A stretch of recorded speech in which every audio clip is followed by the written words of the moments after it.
during a thunderstorm. Before we go on, I will tell you that the 1962 ball was called Mr. Crack, a ball that was so heavy when wet, several European teams refused to use it. Instead, the 1958 Top Star was used, most famously for the quarter-final between Czechoslovakia and Hungary. By '66, we had the Slazenger Challenge. Because people watched They Think It's All Over in black and white, we forget the ball was actually bright orange or red, whatever that colour is. But it looked like a floating smudge to people at home.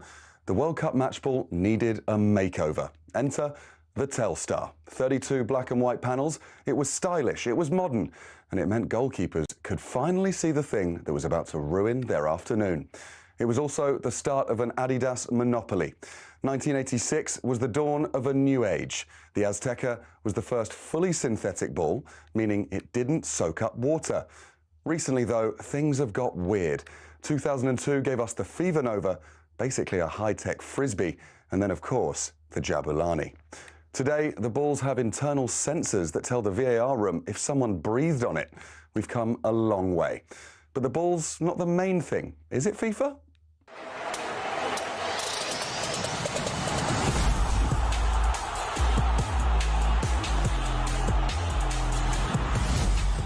It's just a ball.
Welcome to it. It is the World Cup weekend on talkSPORT. I'm Adam Catterall. It is a pleasure, as always, to be in your company, even though we are building up to a pointless game of football. This evening, we're still going to get stuck into plenty of conversation because everybody's a little bit discombobulated, aren't they, off the back of what happened on Wednesday. And if you've not had your say yet, you're more than welcome to come and have it right here on this show. 03717 22 33 44. Of course, we're talking England. Yes, we're going to build up towards the game with France a little bit later on, and we are going to look ahead towards the World Cup final between Spain and Argentina. If you want to flick in there a little bit of domestic football as well, with the transfer market starting to heat up a little bit, you're more than welcome to do that as well. And, of course, lovely afternoon in England on a Saturday. If you're doing something that's well worth talking about on the wireless, you're more than welcome to come and join me. 03717 22 33 44. It's the World Cup weekend on talkSPORT.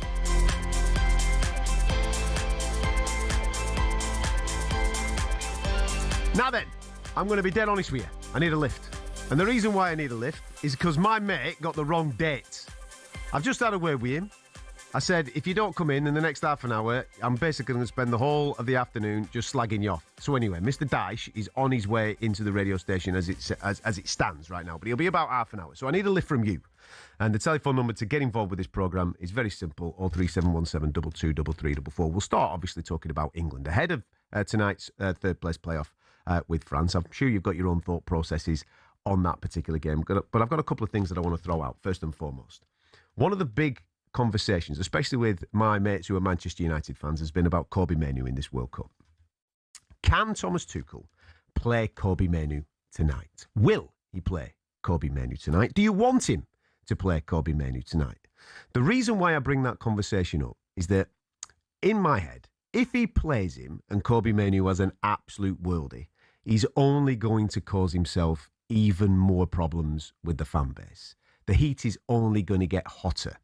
What's your thought on it? As a United fan, do you want to see Mainoo play tonight? Do you want to see him absolutely run the game so that we could all say tomorrow morning, told you so, he should have been playing from the start, or he should have been used as an option, at least in one of the games, throughout the course of the World Cup.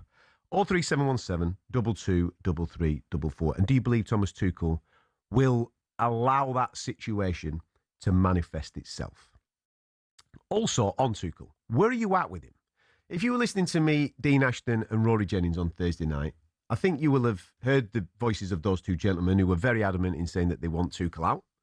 I was kind of in a 50-50 situation on Thursday where I was thinking, listen, at the end of the day, yes, he's messed up. And yes, a lot of my anger and disappointment is pointed towards the manager. Don't get me wrong, there's anger and disappointment towards some of the players as well, but mainly towards the manager.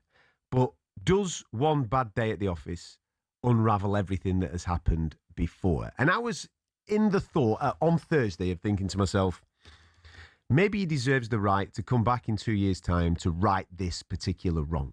But it's all going to depend on how he addresses us, the fans. Obviously, his players, they're the key people, and the media in the aftermath of the game. And I just think he is consistently making an absolute hash of the aftermath of this game, taking no ownership whatsoever of the errors that were made on Wednesday night, talking about DNA of English football when the references that you are making are blurting everybody in the face when you've left certain players at home that can obviously fulfill the DNA that you're talking about. Where are you at this moment with Thomas Tuchel? Are you in a position of being able to want him to correct the wrong and allow him to stay for the Euros in 2 years' time?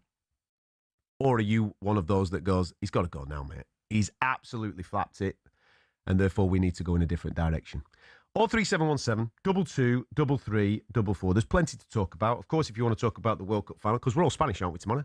Yeah? Well, come on. We're all Spanish tomorrow. We're all Rodrigo tomorrow, let me tell you. You're more than welcome to get stuck into that as well. 03717 223344. I am told that Sean will be with me in the next 30 to 45 minutes. So he can give his 2p's with us as he's on his way to his restaurant reservation or whatever he's booked this afternoon instead of coming into the radio. But we'll get stuck into that a little bit later on. Ash, welcome to the show, matey. How are you, pal? Afternoon, mate. You okay? I'm all right, mate. I'm all right. I'm glad that you're here, Ash, because you're going to throw a little bit of sense onto the show, mate. Go for it, pal. What do you want to talk about? I don't know about sense, mate, but I think sometimes as England, I don't know who we think we are, if I'm being honest. I've got lads that I work with that have been plotting a route to the final for 3 months, talking about playing Brazil before we've beaten Ghana or Croatia in the group. So Tuchel comes out with this DNA thing. I think when you look at England, with a tournament, you have to grow into a tournament. And I don't think any team's really done that at this tournament at all. Growing into a tournament and being tired doesn't go hand in hand for me. The point I'm going to try and make about Tuchel as a manager is, I think he's made a mistake against Argentina, and that's clear for everybody to see. It's all people talk about, but there's key things there you've got to look at. Can Thomas Tuchel make Declan Rice clear the first man from the corner? That's not something he can do. He can't make John Stones and Ezri Konsa look at a person coming in the middle of them and heading into an empty goal. These are behaviours that he can't change. But he picked the players. Ash, he picked the squad. He took them out there, mate. He knew their circumstances throughout the course of the training sessions. He knew what stresses these boys were under. I think every single one of us knew where Declan Rice was on, but he still chose to put him in there. I get all of that, mate, but there's too much conversation about who we haven't taken. Phil Foden's done nothing at any tournament that I can remember. I think he had maybe a good half against the Netherlands. We keep talking about him. We keep talking about Kobe Manu.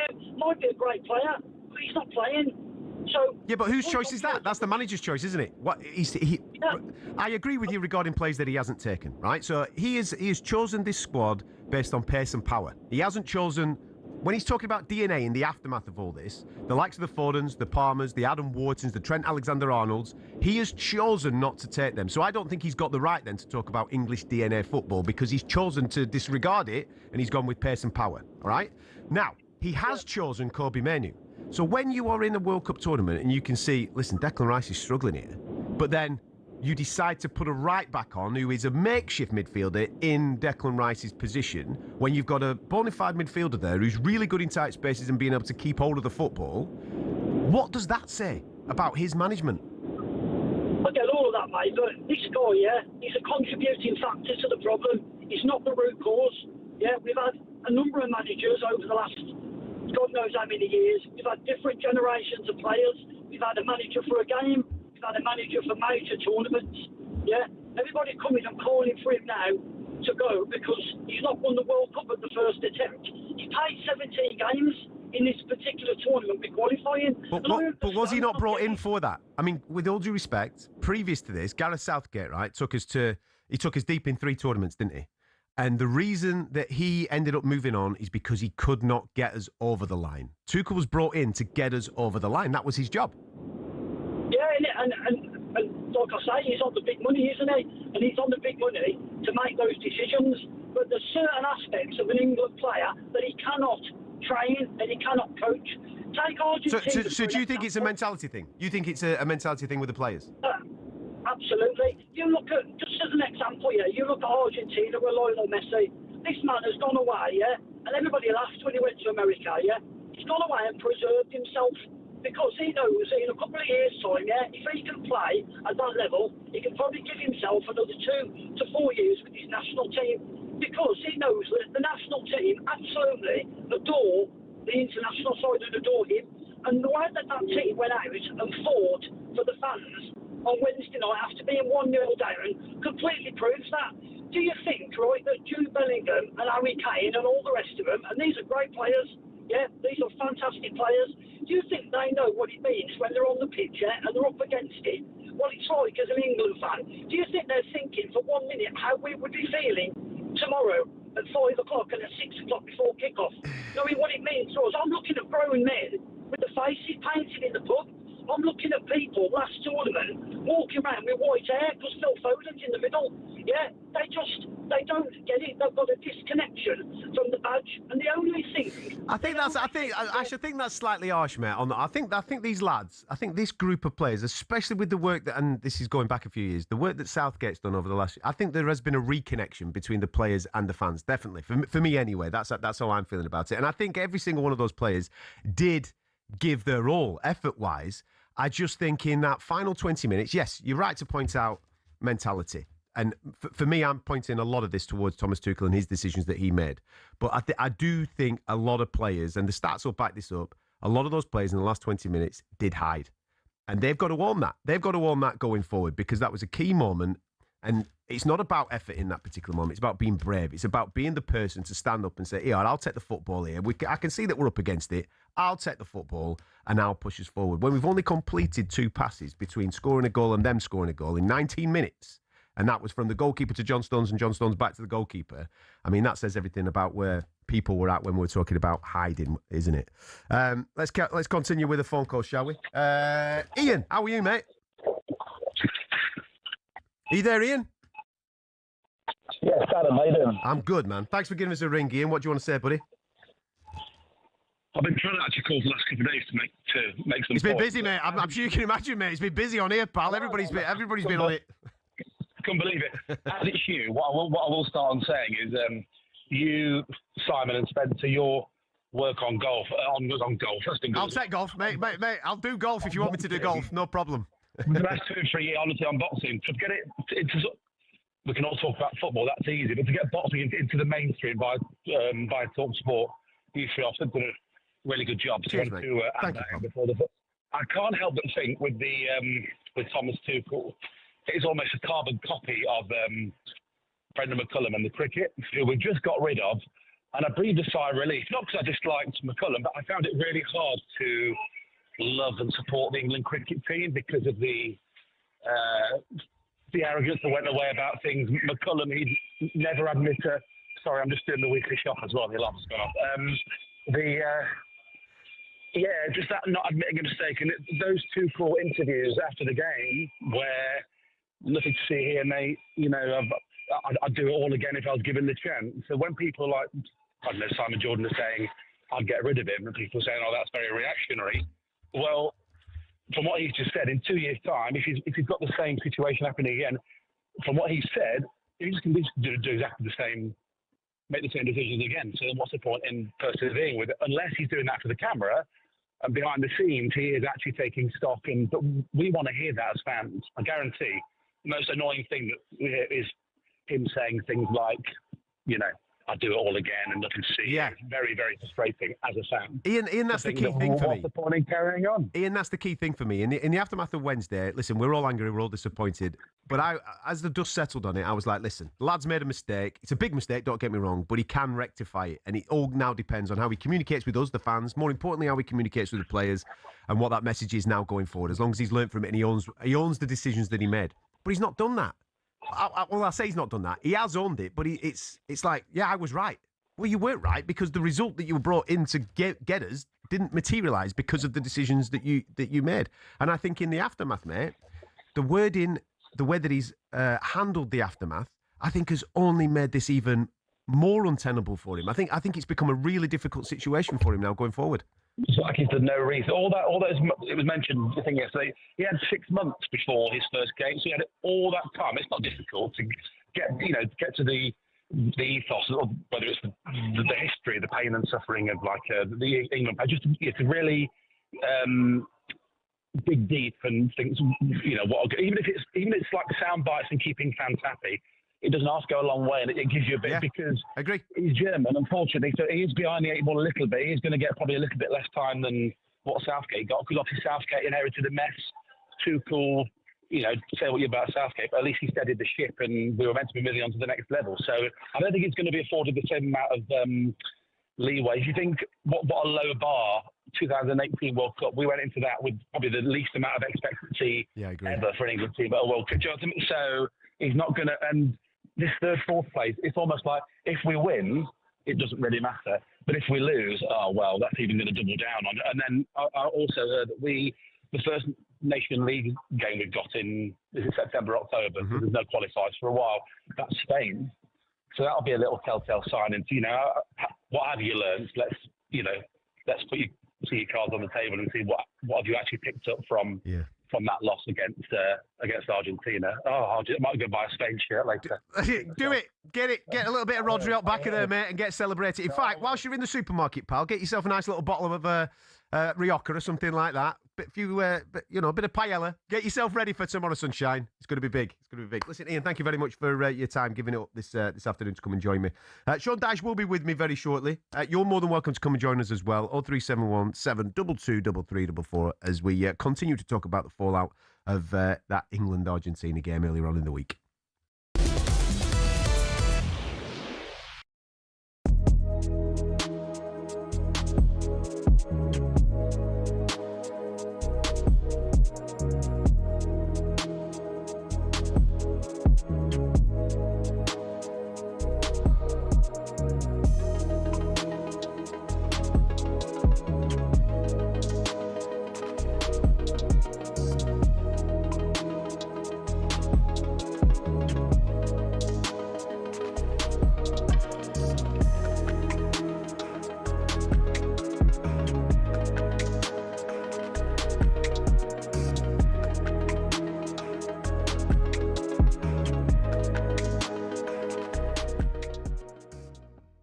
Up until 72 minutes, we were going to get into the World Cup run. Oh, we weren't crap. The goal was a wonderful ball from Morgan Rogers. Yeah. But I'm asking you to put your playing hat on now. Yeah. Your Argentina, is that a good goal or has they switched up at the back post? That's a bad goal. You switched off. The right back, was it the right back? Doesn't even react. Why does that need to criticise a bad goal for England? It was a great goal. We went 1-0 up. It's a great cross. It was a great Why cross. can't you argue that Gordon lost his man to score the goal? Because the geezer doesn't even see him. Well, it doesn't go there must be a reason for that. He doesn't run and go boom boom. He just runs and the guy's like, my man. Troy, you can't criticise a goal that we scored. I'm not criticising it. I'm saying we didn't play well. We had 5 shots in the whole game. Yeah. They had 5 on target. Remember, they don't call the 2 that hit the post on target. Yeah, but so they had the same amount of shots. But man for man, they're better than us. But no, they're not. Well, they are. No, they're not. Not man for man, they're not. Man for man, they're better than us. Well, last night they were. Yeah, but still, I think maybe you maybe at a stretch, maybe 3 of their players maybe gets into the England. Exactly. And they're not man for man better than us. But what they can do better, and this is why I thought Messi's greatness yesterday really showed. Yeah. Because you know when they were 1-0 down, there was 40 minutes left, he went, give me the ball. He lost it a few times, give it me again. He hit crosses over, give it me again. Don't worry. Just keep giving it me because I know I'm going to do it. Everyone in their team went, there's two lines. You can either be, I'm going to be the person who doesn't make a mistake, I'm going to be the person who wins the game. Everyone in their team and their bench went, we're going to win the game. I'm going to be the man. Yeah. Our team went, don't be the one to make the mistake. Oh. And we played with fear. Now, that doesn't always come from the manager. That comes from the players within. One person I do want to give a shout, because I've been very harsh on him with this whole thing. Jed Spence was top draw. Yeah, he was. Was top draw. So I give credit where it's due. But we've got top players, apparently. Where were they?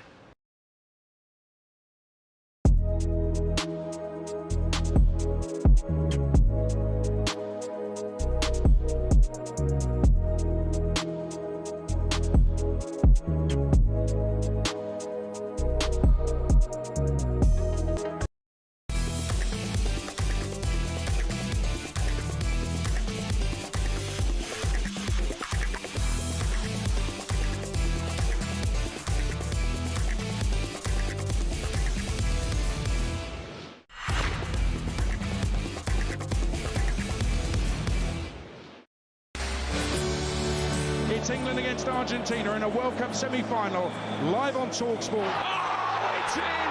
Swept into the bottom left-hand corner by Anthony Gordon.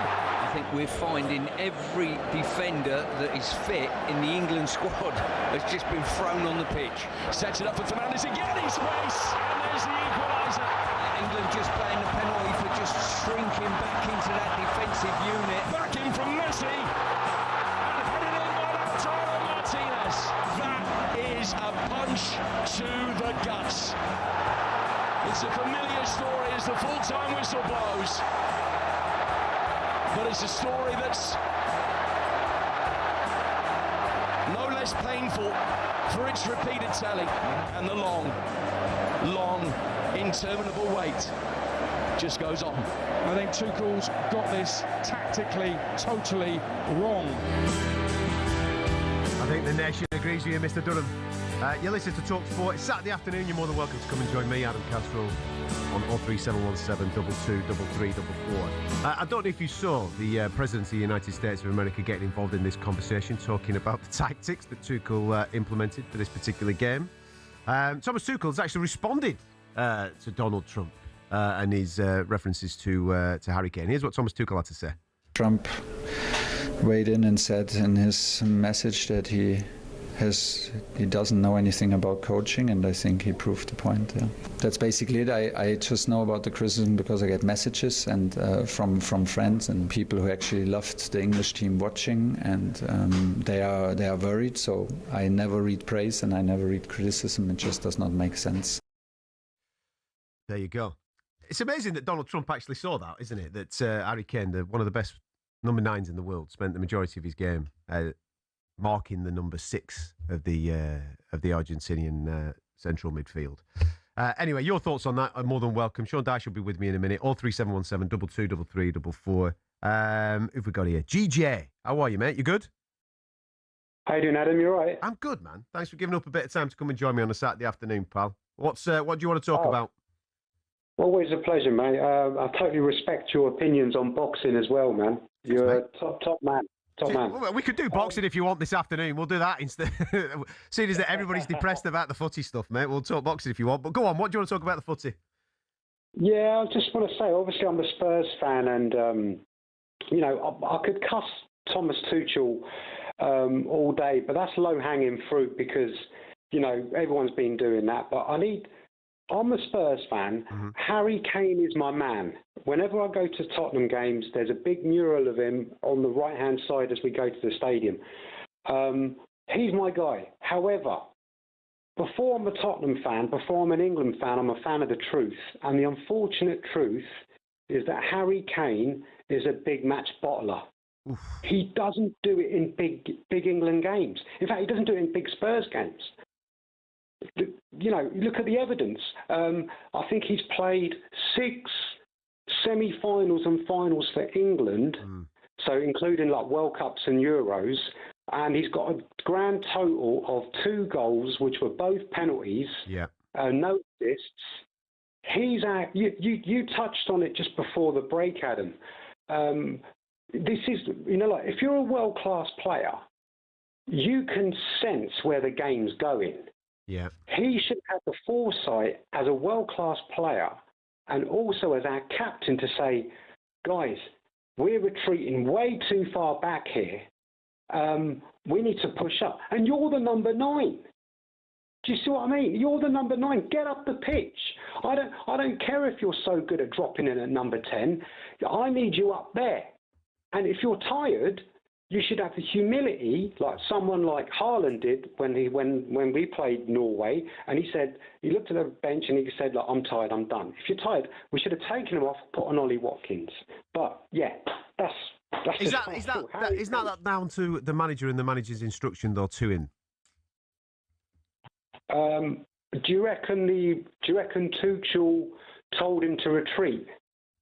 I don't. I don't know the answer, mate. I don't know the answer. I think we're both as frustrated as each other, mate, to be fair. I'm looking at that game and I'm thinking, like, this is where your big players stand up. Yeah. Why is he retreating? He's literally side by side with Anderson and Rice on the edge of our penalty area. I'm thinking, mate, you've got 2 bleeding Argentinian centre-backs, both on yellow cards. One of you know inside out. You've played 2 seasons with Cuti Romero. The other one is small. He's 5'9". That's very small for a centre-back. Go up there and murder them on the counter-attack. Just one ball. But the thing is, we know he lacks pace, Adam, right? So if you haven't got the fitness to play as a number 9, have the humility. Just look at the bench. I totally agree with you. By the way, Tuchel should have seen this. But I think the reason why he wanted to stay on the pitch was because he was hoping that he could get a penalty or somehow score because he's still thinking about Golden Boot. That's just me. But Harry Kane for Spurs, he's played. I think I've read. I might be wrong, but I think he's played 11. Semi-finals and finals for Tottenham, and he's never scored in a final for us. And I think he scored about 3. I think he scored in 2 semi-finals, and again, one of them was a penalty, the other one was a header. But he just doesn't do it. He's not the guy. He's not a big match player. GJ, you've gone in big, mate. You've gone in big. Listen, thanks, mate. I appreciate you getting involved with the programme this afternoon. Fines on the programme. What time do you call this, you? I know, cringe. It's cringe, isn't it? Did you put the wrong date in your diary? I was only a day out. Only 24 hours out. So, I know. What a div. How are you? Apologies. No, it's right, mate. It's right. Meant to be here, but... Well, you're here now. I'm looking forward to it. Listen, the start of the programme there, it's still fallout from England and Argentina, right? Of course. And there's plenty of different avenues that we're going to go down here. Now that I suppose the dust is starting to settle on it, where are you at with Tuchel? Well, I've been quite outspoken the last few days. Yeah, but you were right. Yeah, you were right in your original call. No, well, I wasn't trying to be right, by the way. Let's make that clear. I was trying to give a balanced view of as I see the reality of management for the country. I personally thought Gav did a brilliant job, and he started off the process of playing for the country almost like a club atmosphere. Yes. Tuchel took that on and was sort of getting lauded. I'm not doing him down, by the way. But everyone started lauding him for the simple things that I thought were already kind of in place. Then a few people started saying he's tactical genius and he's going to win us the World Cup, which is fine. I mean, I went with that because I want us to win the World Cup, quite obviously, as everyone does. Wasn't that why he was brought in, though? Because he was supposed to change the big moment? Yes. So all of a sudden, the same people who were lauding it, and I wasn't trying to not laud him. I got nothing personal against him at all. I must make that clear. I was going to just call you just a little bit. If you remember, I was going, look, there isn't radical change. The players are roughly the same players, a bit older, a bit wiser. Yeah. They've had some injuries, which is not easy for for Tuchel and his staff, because, there are people going into this tournament semi-injured or not fully fit, let's say. That's a hindrance. It's a massive hindrance, by the way. But what I was trying to suggest is the formation, the tactics were very, very similar, because there is only so many things you can do on a football pitch. So I don't know what they're thinking, like it's going to be a revolution. Now, the thing that I speak outspokenly for years about is they start going about this philosophy. What I would say is, where was the philosophy then? Where we needed the philosophy? Because I think when Tuchel came in, there was certainly an inference that he's going to play, with the ball. They have loads of passes, hundreds of passes and all that sort of stuff. And I always said that's fine when you're playing some of the lesser countries. Yeah. When you come across the big guns, it ain't so easy. And that was obviously the bit where it got proven correct. And I haven't been an international manager, but I've been a manager in teams that are not as good as the others, which we're not quite there. I said it right. I think by getting to the semis, I think most people go, actually, that's kind of where most people... Now, we might get to the final, but could we win it? Everyone's going, I'm not sure we can win it. So I think there's got to be a bit more balance to it, including the manager. I think now it's like get him out and all that. Oh, there's a lot of that. I'm going, hang on a minute. You know, people can make bad decisions in football. And I've got to put it on the players as well, mate, because these are high-quality players. The bit I didn't like, and I spoke openly about this, was the DNA thing. And he did say maybe, though. He did say maybe there's a thing about the DNA. But he chose the squad. Oh, no, I totally agree with that, because I was very surprised Barry Maguire wasn't there, right? Forget what people think. You know, he's not this. He's very experienced. And in these sort of occasions, I think you need experienced players, not only on the pitch, because they might not play every minute, but around the group. So, you know, now we dissect it all, but literally before that game, and probably up to that last, 20 minutes, half an hour, 20 minutes, let's say, everyone was still lauding him. And what I don't like, and this is how the business works. I'm not naive. I'm not going to go at anyone who turns, you know, the other way, because that's the job, you know, especially in the media. But it's been a literal turnaround. And I think that's equally mad. You know, like what? So he's suddenly become a terrible manager. Right. I've got some stuff on this for you. Go on. No, I'm going to chuck it your way in a minute. I'm going to let you catch your breath. Have a little drink of water there. Get yourself settled in, but mate. you can tell, though. I forget whether I was a bit late. No. I feel passionately about it because everybody does. Yeah, but it's not. I'm as disappointed as everyone, right? I genuinely thought this was. We spoke about it on the show. This is the best chance in my lifetime we've had. Not because we're incredible, but the other superpowers have not been superpowered over the last few years, apart from France. Yes. We all were looking at France going, wow. And guess what happened? They have a blow up. They have one of them moments. I call it a collective downtime. When the manager's pulled his out, he goes, I can't believe what he's seeing. So many players so far off the mark. Yeah. That's the uncontrollable moment of management. When you get there in the dressing room, right, you can smell it sometimes, you know, you're thinking, oh no. Not today. Yeah, and it's awful. Because if you then challenge them, go, lads, it doesn't feel right, that can put doubt in them. They're actually going, actually, I feel fine. Do you get what I mean? Right, I'm going to pick your brains on this in a minute. Good. Stick with us, 03717 22 33 You listen to talkSPORT.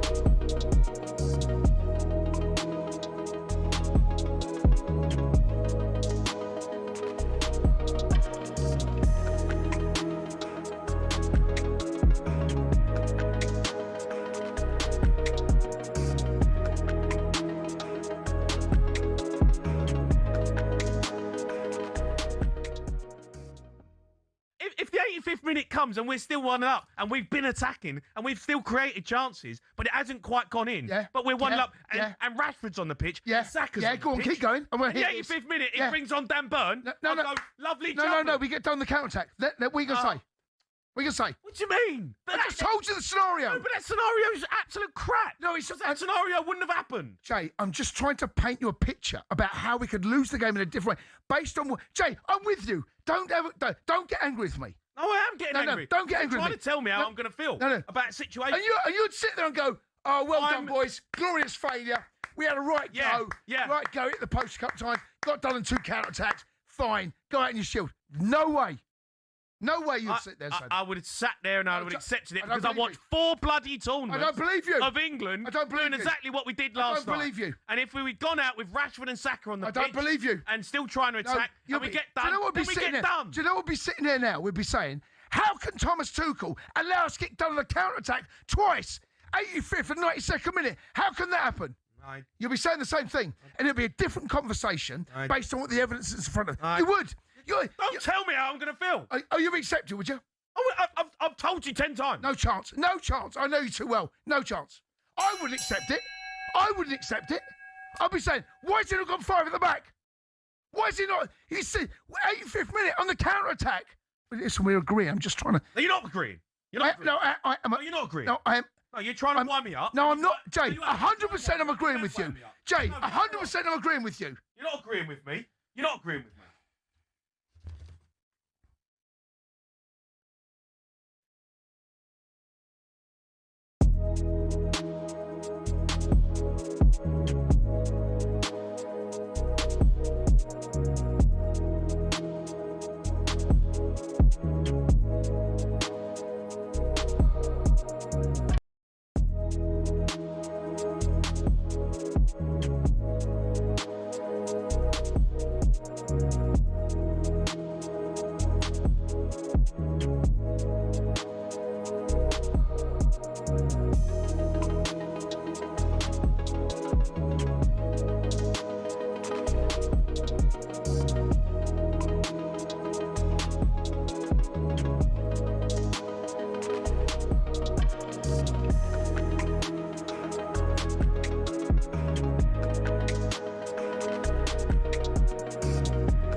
World Cup weekend on talkSPORT. I'm Adam Catterall. Sean Dyche is alongside me. I can see that there's plenty of people wanting to get on the programme. I'm going to get you on throughout the course of the afternoon. Thank you very much for giving up a bit of time to giving us a ring on 03717 223344. Right, I want to talk about this Tuchel 180 that you're referring to, right? Where people in the media and fans and what have you who were lauded in pre-tournament have now gone in completely the other direction. I can't speak for everybody else. I can only speak for me. That's fair, yep. So, pre-tournament, I was listening to the way that Tuchel was speaking. I was one of those that was excited at the fact of, I agree with what you're saying. I think the football will be very similar. I think the lads are exactly the same. They've come through the Gareth Southgate sort of way of working, yeah. And now, obviously, this guy's here, and when it hits the fan, he'll be the guy to be able to sort that game out from the sideline in a positive way. The view. Right, yeah, so that's what I was at. And I was thinking, don't worry, we'll get there. We'll get there. When the moment comes, fair, yeah. he's the guy that's going to be able to do it.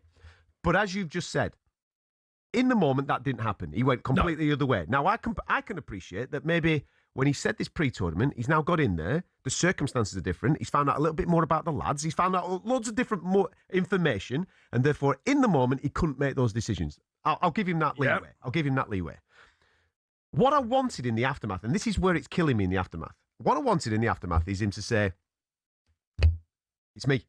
Put my hands up. I made some decisions there. It didn't go as I anticipated it to go. I've got to own that.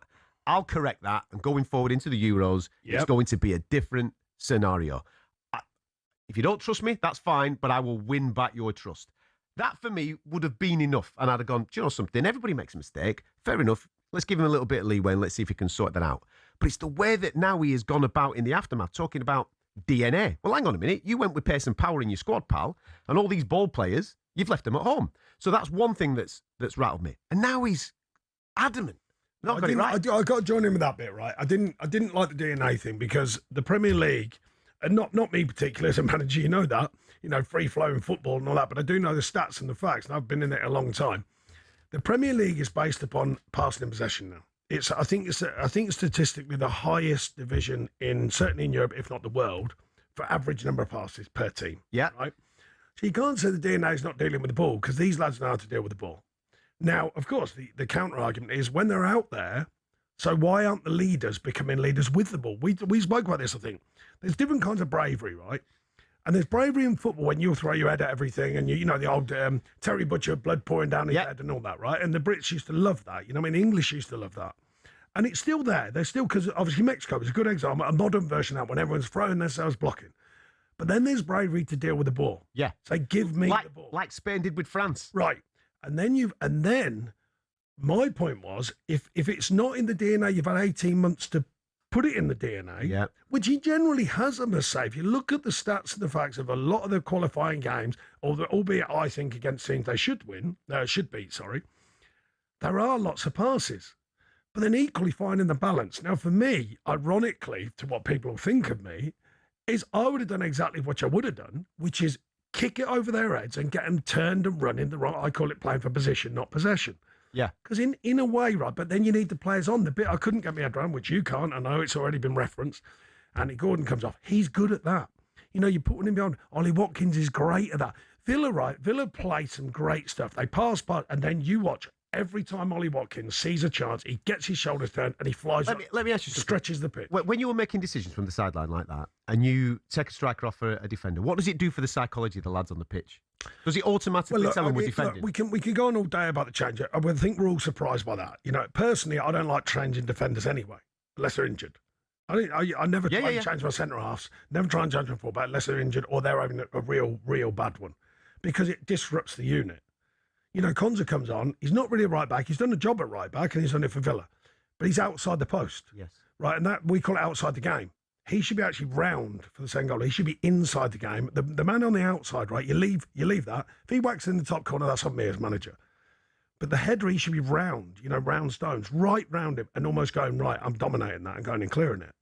But these are the things when you go, but you've got a centre half. I'm not blaming Konza because he's a centre half and he has done a great job at times at right back, but he's not a right back, he's a centre half. So he's caught between two stories there, isn't he? Yeah, because he's like, well, and trust me, right, this is the thing. I was a centre half and I wasn't a brilliant one, but you do not want to go on late in a game as a defender in a game like that. It's awful because you're going, I've got nothing to gain here. You know, if we see it through, people go, yeah, they should have. And if you lose, they go, well, it's your fault. Do you know what I mean? Strikers have got everything to gain because they come on and say, yeah, couldn't really get in the game if they have a tough one. They score, they go, hero. Yeah. Trust me, centre halves and defenders are going, why are you putting me on in such a tight game, right? That's a really tough game to go on into if you're a fullback or you're a centre half and the flow of traffic is going so powerfully. So you know yourself, I'm not preaching to anyone because there's millions of people out there be just looking at the same as what we're talking about. Why when it's jumping off the page, the only person who seemingly, I am frustrated with because it was jumping off the page. And just to give the listeners here a viewpoint, they've got eyes in the sky, right? So you'll have analysts. Yeah, you've got analysts, or one of your coaches, right? We used to have one of my coaches was always in the stand with an earpiece, telling, not necessarily me, but my assistant manager or my coach, telling them what they're seeing. Yeah. Surely someone, and I'm not blaming the person in the stand, the manager's got to make decisions. Surely they're saying to them, the flow of traffic is massively changing here.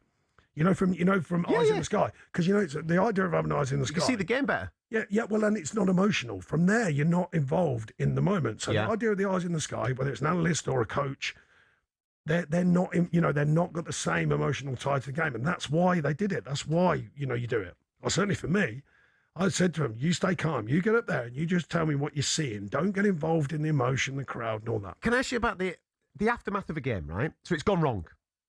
It's gone really wrong. It's gone really wrong. Yeah. How hard is it to get the wording right when you're speaking to the media? Right that moment there. How easy is that? That's a massively fair point, right? So you've got to say something as a manager, never more so than now. And I did start when I came on. I will say this about Twiggy. He said maybe it's part of the DNA. He didn't say it was definitely the DNA. He said maybe, but he's aware enough and he's travelled enough through the game, that is, to know that is going to be picked up.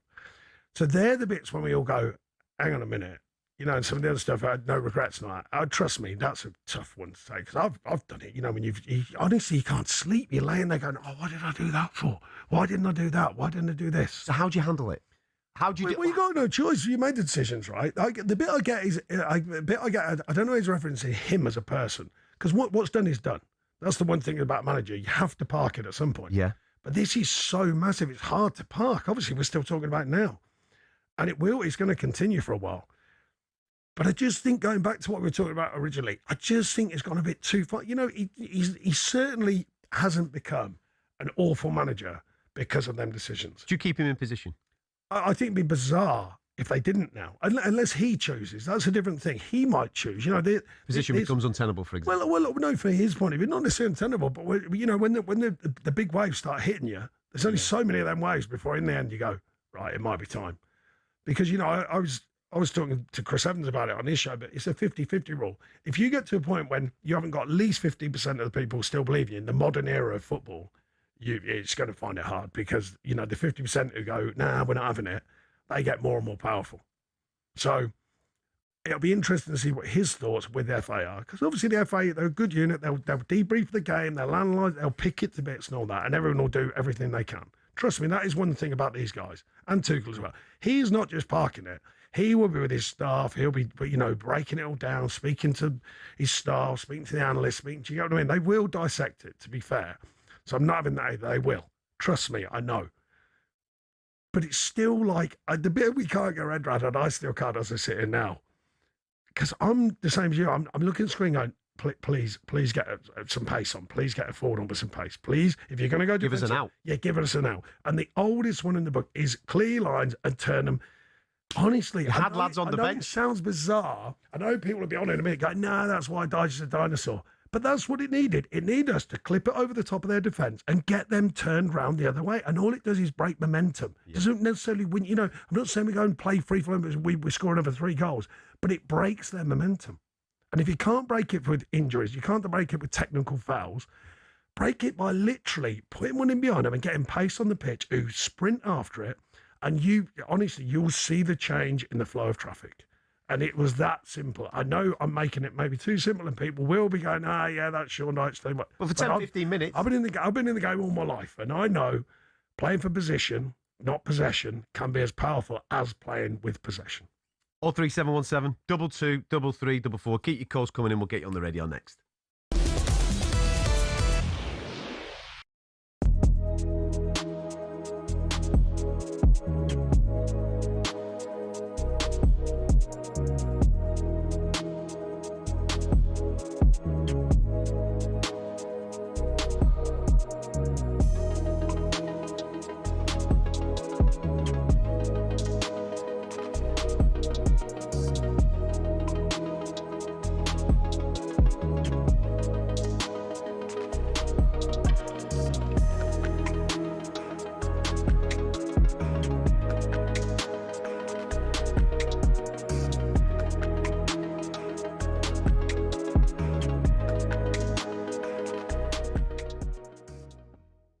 I wasn't overly enamoured with what we were doing anyway. I've spoken freely on this marvellous channel that we're on, and, on talkSPORT regularly, and said, look, it's not as good as what everyone was making out, I didn't think, and that's nothing against the manager, Thomas Tuchel, nothing at all. It's just that I didn't think, I wasn't thinking we were blowing teams away and we were purring, but we were finding a way, and that's equally fair to say. That's a brilliant thing to have, of course, if you're not playing brilliantly, but you're winning games. Now, that's a great habit. We all know that. So I don't think I was too... I try to give balance to my comments about these things, and I didn't think we were magnificent anyway. There was a lot of talk about this feel, and the feel was better. I wasn't having that bit. I was going, oh, come on, do me a favour. And I've spoken freely on, I think it was with Simon and Jim about, Gareth's time, and they were sort of suggesting I was supporting him because I'm his mate and all that. I wasn't. I was just going how I think it was. I don't think there was radical change. I had a big debate with Simon about it on their show and said, look, I don't think there is radical change. Simon was saying there is, and he's a master tactician and that's fine, by the way. I've got no problem with people's comments because we're here now talking about it. But I did say on that show, I did say to Simon, I said, Simon, there's nothing radically changed here. If you cut through the noise and you go, in balance to that side of it, which I've been intrigued with, is I do think this is the best opportunity we've had, certainly in my lifetime, I think it's the best opportunity we've ever had to win the World Cup. Not because we're amazing, but because the other superpowers are not as superpowered as what they were. France were flying. I think we're all shocked by that one because they were the ones who you thought, right, okay, they're what we think they should be, apart from their last game. And equally, you know, you look at them and they are superpowered. And yet, you look at their last game and you go, what just happened there? So it is the World Cup. It's not easy to win a World Cup. Everyone sort of suggests it is, but it's not.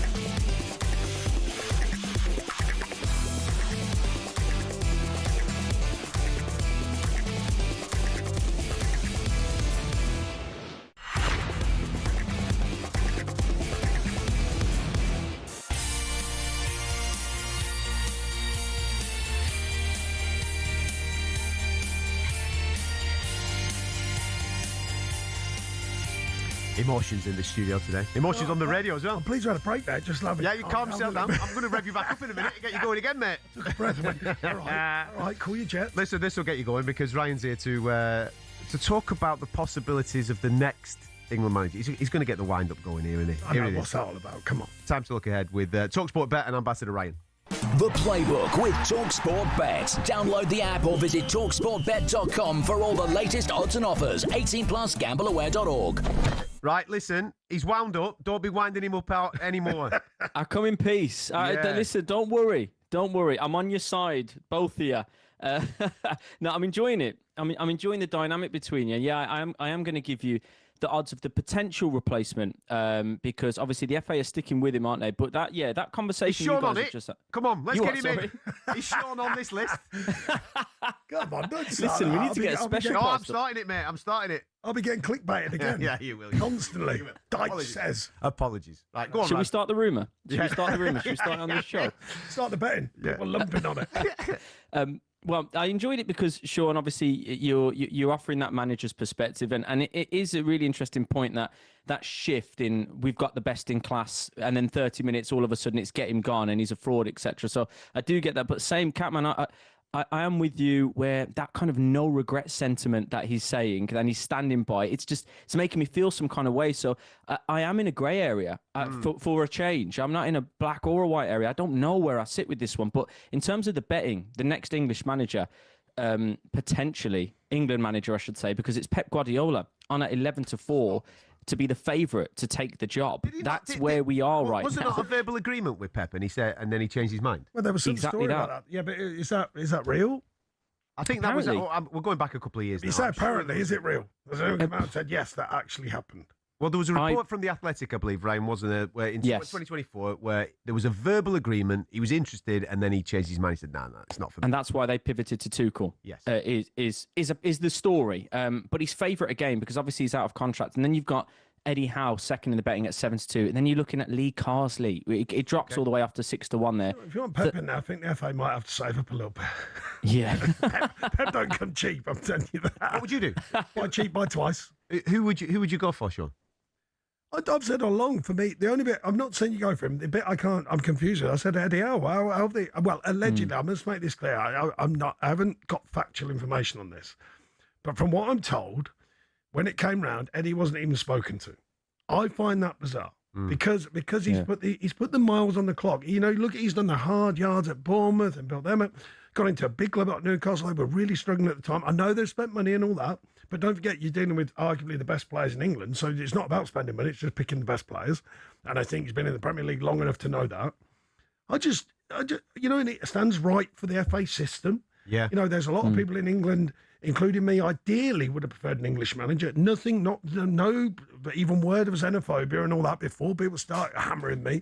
I think nothing to do with that. Listen, the stats are there, mate. There's never been a foreign manager of a foreign country that have won the I know. And Sven was the first one in for us. And everyone, he was another one, by the way. You got to remember, the cool Swede, when it was going well, as soon as it wasn't, he shows no emotion. So that's part of what we're all like, right? We're all like is English Brits, whatever. We're all a bit like that, so I don't mind it. The media changing their view. It's been there for years, but this one has been superpowered, I think.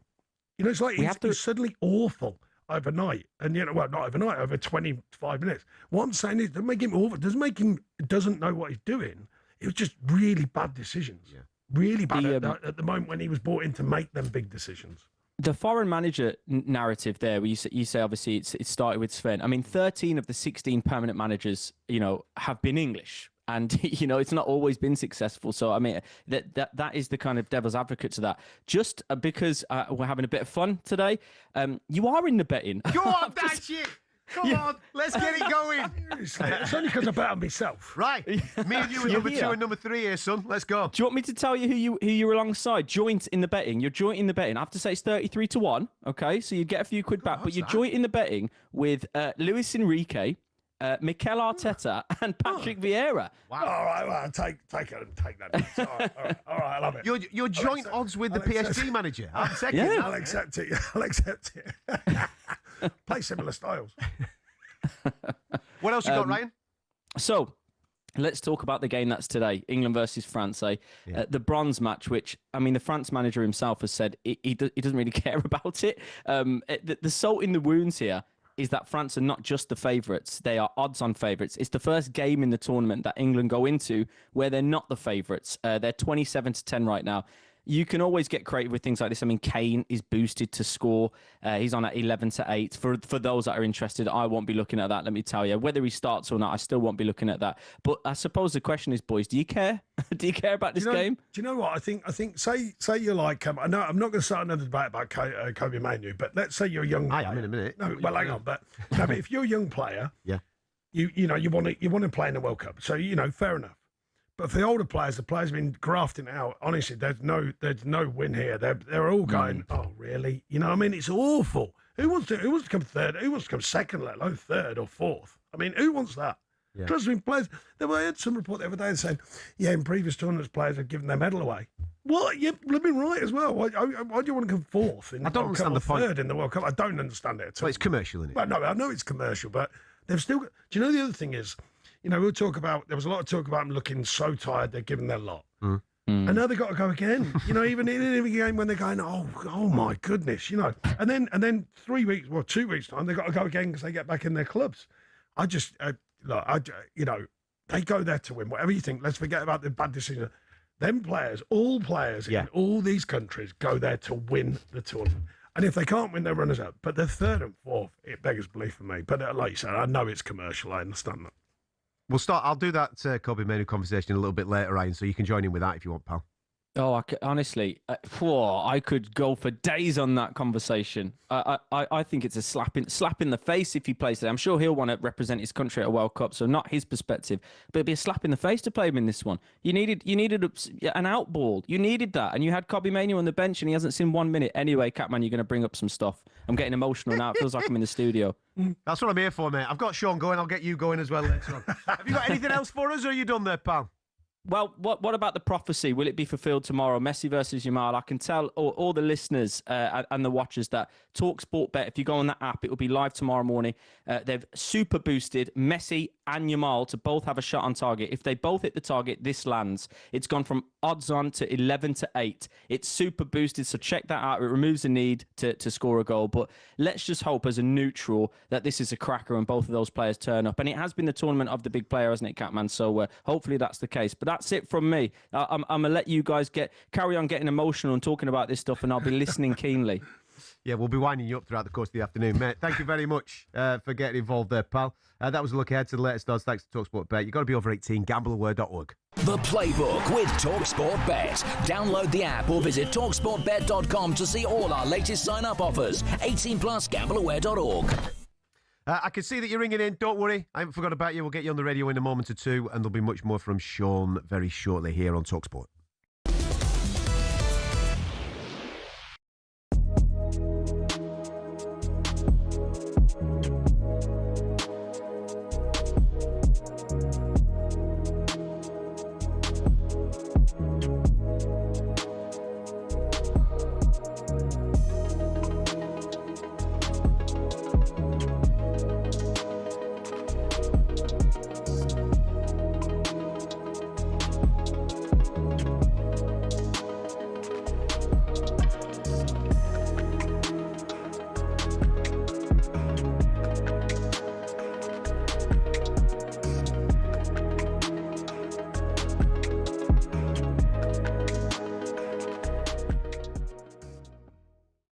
25 minutes. You're playing against Argentina, and you've just gone, here, there you go. Go on, just attack us. Attack v defence. Do you know what, Jay? I can't believe I'm having this conversation about Tuchel.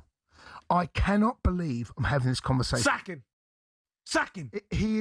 It's just rinse and repeat as England, and I don't know whether he looked back on that Mexico game and got drawn into how comfortable he felt. No, Jay, I'm not giving you an answer. I'm trying to find a reason. I'm trying to get into his head. I don't know the answer, Jay. Any more than you? Don't, Jay. I'm trying to find a reason. But why put Bellingham on the left? Jay, I don't know. Why not bring Rashford on? I don't know. Why not bring Saka on? I don't know. What was he thinking? I don't know. What's he thinking? I'm trying to get into Tuchel's head because the lads were dead on their feet. And if you're going to go to 5 at the back, which I kind of understand in one way, I do. But what you need to do is help help the back 5, because if they can't get out, you literally are on the edge of your box, and you can't defend all the time like that. You need pressure on the ball. You need players to get out, and also you need an out ball. We had no out ball. Nothing. But I can't believe you said that's coaching 101. That's literally coaching. We are sat there, 2 donuts, all right, in the Redwood. 2 people that sit on here, all right? We ain't coaches. We know football. He's the top level England manager, and the whole nation can see that we were camped in, and everyone's screaming, "Make a sub, give us an out." I don't get it, Jay. I don't get it. I just don't get it. I don't understand how he couldn't see what we were seeing.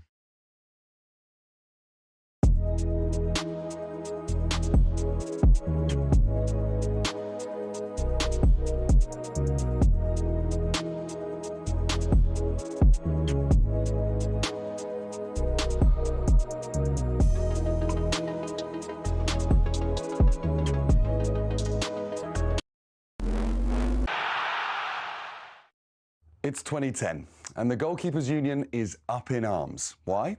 This thing, the Jabulani, perhaps the most famous World Cup match ball for moving, it seemed, in 3 directions at once. But that wasn't the first match ball row, not by a long shot. In 1930, the World Cup final began with a fight, not between the players, but about the ball. Argentina brought theirs, and Uruguay brought theirs. And when neither backed down, they played 45 minutes with each. Uruguay, with the T model, came out on top. This was the era when balls were heavy. They were classics, sure, but they could double in weight during a thunderstorm. Before we go on, I will tell you that the 1962 ball was called Mr. Crack. A ball that was so heavy when wet, several European teams refused to use it. Instead, the 1958 Top Star was used, most famously for the quarter-final between Czechoslovakia and Hungary. By '66, we had the Slazenger Challenge. Because people watched They Think It's All Over in black and white, we forget the ball was actually bright orange or red, whatever that colour is. But it looked like a floating smudge to people at home. The World Cup match ball needed a makeover. Enter the Telstar. 32 black and white panels. It was stylish, it was modern, and it meant goalkeepers could finally see the thing that was about to ruin their afternoon. It was also the start of an Adidas monopoly. 1986 was the dawn of a new age. The Azteca was the first fully synthetic ball, meaning it didn't soak up water. Recently, though, things have got weird. 2002 gave us the Fever Nova, basically a high-tech frisbee, and then, of course, the Jabulani. Today, the balls have internal sensors that tell the VAR room if someone breathed on it. We've come a long way. But the ball's not the main thing, is it, FIFA?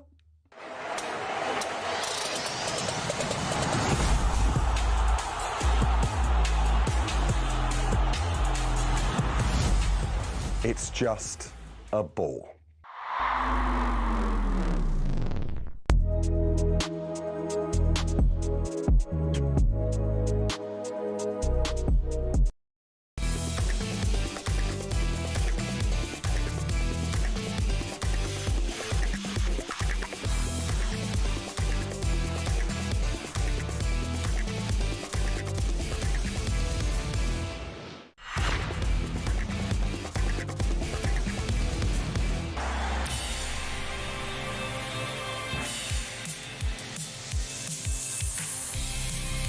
World Cup weekender on talkSPORT. I'm Adam Catterall. Sean Dyche is alongside me and we're taking your calls on 03717 223344. Before we get back into the football conversation, let's talk about a different sport where maybe it is coming home. Let's talk about the golf, shall we? Up at Royal Birkdale. Gabby Potterton's been across everything over the last few days. Gabs, what's going on? Yes, we could potentially see an Englishman get his hands on the trophy. I'll talk to you about Jordan Smith in just a minute, but providing us with most of the entertainment so far is Ryan Fox, who's now 7 under with just 2 holes to play. Perhaps another opportunity to break the record for the lowest round at a major, which we saw the equaling of yesterday. Look, the Kiwi just a shot behind Lucas Herbert, the position Bryson DeChambeau initially was last night before he was handed a 2-shot penalty.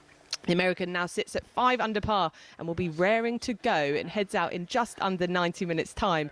Just listen to this stat, guys. Interestingly, no man has ever missed the cut in his first 3 majors of the year, as Bryson has, and then won the 4th. He said it himself. He's all fired up and ready to go. I mentioned Jordan Smith. What a start for the Englishman in round 3. He eagled his 5th, then birdied his 6th, so now it's 3 shots back. Where has he come from? And you can catch every moment live on talkSPORT 2. The Open Championship update on talkSPORT with Arnold Clark. Get a discounted home charger from just £549 when you buy an electric car today. Top stuff, Gabby. Thank you very much. We'll keep you up to date on that throughout the course of the afternoon. Right, let's get back to the football, shall we? I think it's quite evident, listening to talkSPORT over the last few days, that Thomas Tuchel has lost the fans for now. We are fickle. We can be won back, no doubt. Do you think he's lost the players? Well, there was a weird thing with Jude Bellingham, right? And I'm not knocking him because he's a brilliant player and he's been a class act through the tournament. But it just seemed odd to me. Not the bit when he came off the pitch. That can happen. You know, everyone's emotional and tired and all that. But then the second interview, I just thought it just didn't. You know, it's one of them weird things. As a manager, you go, hang on a minute, what's that all about? And I heard some pundits going, yeah, I quite like that. And I'm going, really? I'm going, why would you like that? I don't understand it. You know, now we're all for, right, players have never been more open and social and everything, right? They give opinion on everything. Yeah.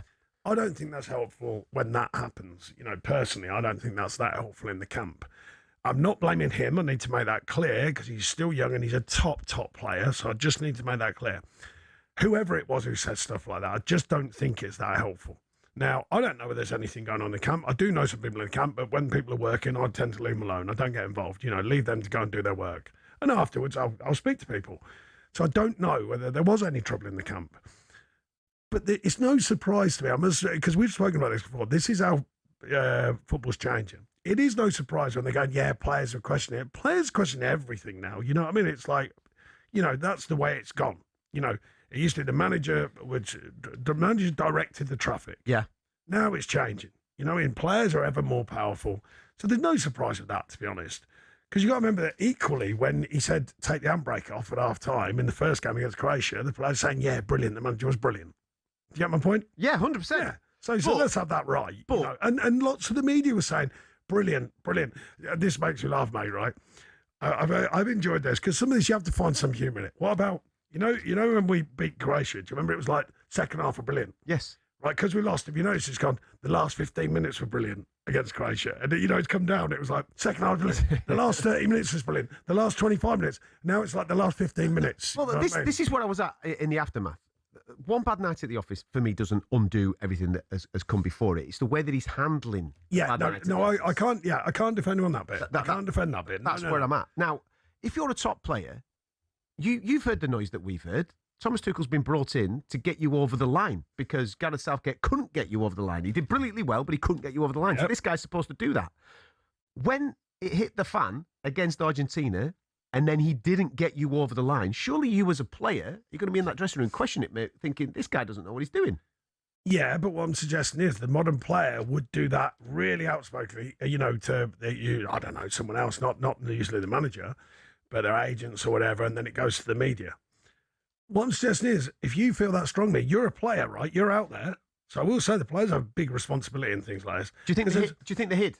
Well, no, I'm not going to go down that road. What I would say is, you're looking for your big players to stand up and say, "Give me the ball." Yes, and make good decisions. Whether I was saying earlier, whether you're playing for a position by getting it long and stretching the pitch, or whether you're playing with possession, but you're saying, "Give me the ball, I'll deal with it, and everyone calm down, and they start finding passes. The obvious one that jumps, off the pace to all of us is Rodri. Rodri does it. He does it for Man City. He does it for Spain. He just goes, give me the ball, and he'll just pop it back, buy another second. Get it again, pop it back, buy another second. And it takes the momentum out of the opposition, right? There weren't many doing that, was there? No. Now, these are top players. A lot of these players are top players. They've shown their worth. So, yes, I'll question the manager, the same as everyone else is, because there are some bizarre decisions, and I think we're all agreeing that. I don't think I'm not going against that. But, as a manager, you do look at the players and you go, it's like I said, I'll go back to it. First game, and we did this on the show, actually. He said, take the handbrake off against Croatia. And I said, what happens if they would have lost? And they said, he said was take the handbrake off. Because they'd have gone, but he didn't tell me tactically or anything. There's always a reason. There's always an excuse. And it always is about winning. There's always a framing of... Yeah, framing. Good shout. But it's all about winning, isn't it? Manage this. You live and die by your decisions that win. And when they don't win, everyone's got it wrong. Everyone becomes an expert. I've done it myself, And it's not that easy. The thing that I'm trying to... I'm not trying to defend Tuchel, but I'm just trying to give a balanced view. That's when I come on these shows. I try and give a view. Doesn't mean it's the right view. It just means it's my view. And I just think you can't go, in my opinion, from so extreme, like this guy's a genius and he can make the big decisions and he's the guy, he's going to take us to the World Cup, and then literally go, no, got to go. I just think that's bizarre. I know it's modern football, we're all modern life, we're all throw away everything, no fix anything, well, would you buy a new one? I get it. But come on, now, that's too far. That is bizarre for me. If that occurs, unless it's on his terms. Unless he goes to the FA and has a chat with them. It's more difficult, though, in international football. For example, I'm sure you've experienced all these things in club football, right? But that might happen on Saturday. Wednesday, you can fix it. And I'm not making... I was going to say, I'm not making out I'm an international manager. Far from it. What I'm saying is from my experiences in the game, and obviously I've often managed teams that are not the fancied teams, so you have got to find different ways of winning. That's part of your job. That's your responsibility. The bit that's the bit I didn't like, and I don't like this thing. I've been saying it for years. This philosophy, philosophy. Well, the philosophy clearly wasn't being delivered, was it? If Tuchel's philosophy, which I think broadly speaking was passing, passing football, and we'll grind teams down by passing. That's what I think, broadly speaking, his philosophy would be. But he didn't pick players in the squad. No, well, okay, which is fair. And what I'm saying is, but when you in your hour of need, if this thing about philosophy, which I'm not really keen on in football, but when you need it, no, it's an overused word. Yeah. You know what I mean? When you need it, that's when the truth of it comes. And I've got to remark upon Spain for this, because Spain, they stuck. Yeah, they stick. This is how we play. Yeah. This is how we play. Yeah, and like it or good lump or bad, this is how we're playing. Like it or lump it, they go, we are doing this. I get why Tuchel was trying to suggest it's in their DNA. What I'm suggesting is these players now in the Premier League are playing that way. They're dealing with the ball. There's not many teams anymore in the Premier League, if any, who are, the old direct teams, so to speak. They're all passing and playing. So that's a bit where, if I'm a manager, I would be scratching my head a little bit to defend him a bit, because I'll be looking at these players, top players, going, well, hang on a minute, I didn't see many of you going and getting the ball. I didn't see many of you saying, give me the ball. I will change the flow of traffic in this game by dealing with the ball and keeping it. I didn't see much of that, to be fair. Now, what I would suggest in the heat at the moment, when the heat's coming on, the noise, and you can sense it in a game. Yeah. The bit I didn't like, which is the simplest thing in football, is what I started with. Put it in behind them. And get some energy and some running. But he took those players off. I know. That's the bit that's driving me mad. I know. For me, get Rashford on. Forget about whatever you think of him, but he is direct, Rashford. He gets it and he runs up. Yeah, Watkins. They get the ball and he runs at people and he drives and he's fast. And all I'm talking about, you've got to remember, is changing the momentum of the game. I'm not saying we're going to score 5 goals because of, Just get people up the pitch. Yes, and it breaks the game. It breaks momentum, because it was so powerful, the momentum at that time. And you're going, on the other hand, right, because I've got to tell you this, right, if you go to the 5 at the back and we win, no one cares about the 12% possession and all that, because they go, we won. That's how winning changes everything. The winning thought in football, which has diminished a bit, but not in the World Cup. It doesn't. We've seen it. When he does this, listen, it worked against Mexico, right? But we had 10 men on the pitch, therefore it can be. Yeah, no, it's understandable. I don't look at them as the same thing. Me, I've seen. Well, they're not. But fans can understand that. With all due respect, up until us scoring, the game was a bit of a dog of a game. It wasn't really a great game of football, was it? Equally, though, I don't think we've been brilliant all tournament. No, but I don't think, to be honest, I've looked, I can't say the noise about how, some have been lauded a little bit, but it hasn't been brilliant. No, it hasn't. It really hasn't. But we take the lead in a dog of a game, and then we just concede all the momentum straight away. Right, so now we're going into the psychology of football. Oops, this is the bit that is strange, right? So the manager, I don't believe for a minute the manager is telling him just back off. I don't believe that. I don't believe that. I've seen it myself. I've been managing teams. You think, why are they backing off? Why are they dropping off? And you're screaming for. But why does he perpetuate it by making the substitutions that he did? Well, okay, that's the $1 million question. That's the bit when we're all scratching our heads, aren't we? I think that's fair. We're all going. Well, my simplicity of it would be get some pace on. That's what I mean about... Or don't take the pace off. Yes, that's what I mean about that moment. Because I get it. The lads... There's pressure playing for England. I get it. You're in the semi-final of a World Cup. You're playing against Argentina. We know what the media's like. We know what the fans can be like if it goes wrong. So I understand that maybe people are feeling it a little bit. Have you got to remember that, the players feel it. The manager's not thinking all that. No. On the other side, Well, they shouldn't be. That's what I mean. So you can see your lads going, right, okay, hang on a minute. Their attitudes changed a little bit. The mentality's changed a little bit here. Yep. Don't take Anthony Gordon off and bring on Konza, because then you're psychologically telling them, lads, sit back. That's what you're telling them. Yeah. Well, I get your point. And they're going on, well, in my opinion, Connor's coming and thinking, why am I going on here? I think it's really hard. And that's not suggesting anything about him as a player. I'm telling you, I was a defender.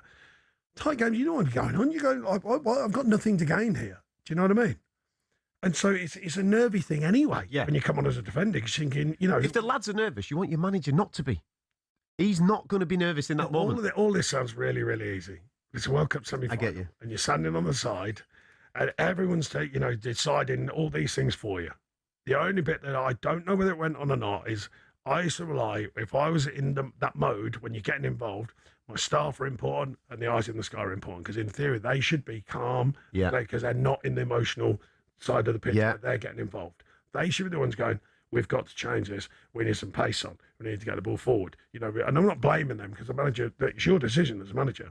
But that might just solidify what you were thinking anyway. Yes. And if somebody... That's more like, you solidifies that, right, we're doing it. So it's as quick a process as you can. You go to your assistant, you go to the coach, you go to the eyes in the sky, and you go, right, what we all saying? And then the manager makes the decision. Or certainly that's how I tried to do it.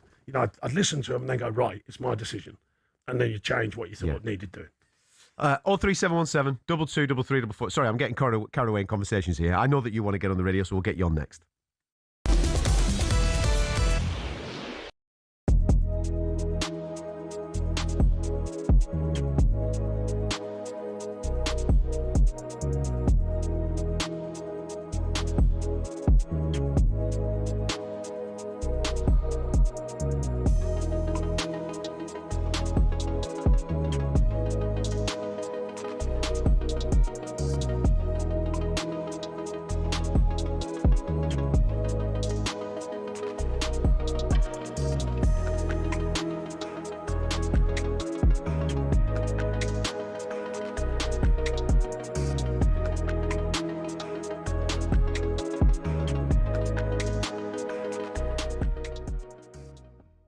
We've been talking all morning about Thomas Tuchel. We've been talking all week about him and the fact that he's questioned England's DNA, whatever that may be.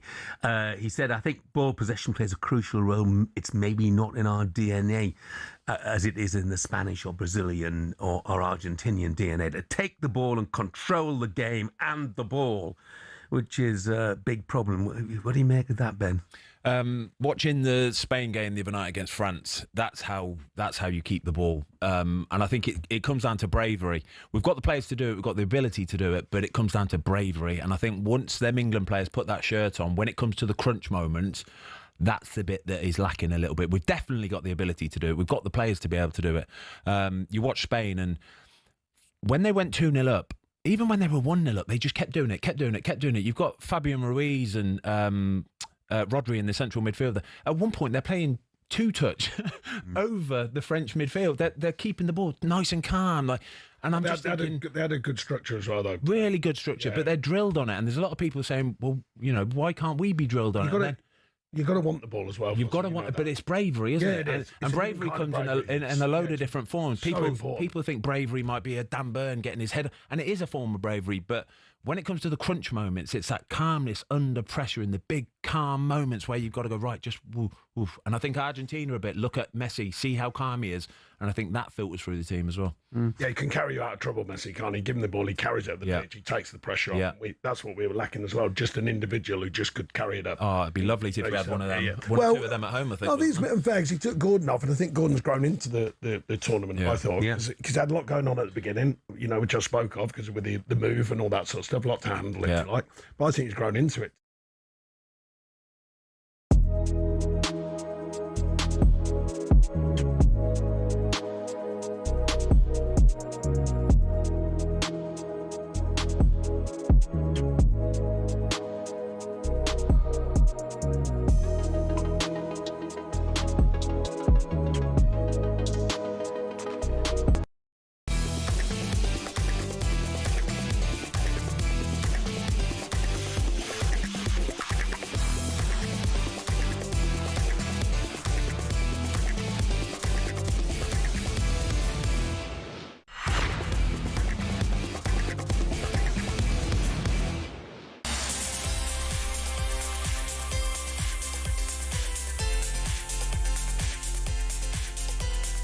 talkSPORT has brought you coverage of every single game from the 2026 World Cup. It all comes down to tomorrow as European champions face their South American champions.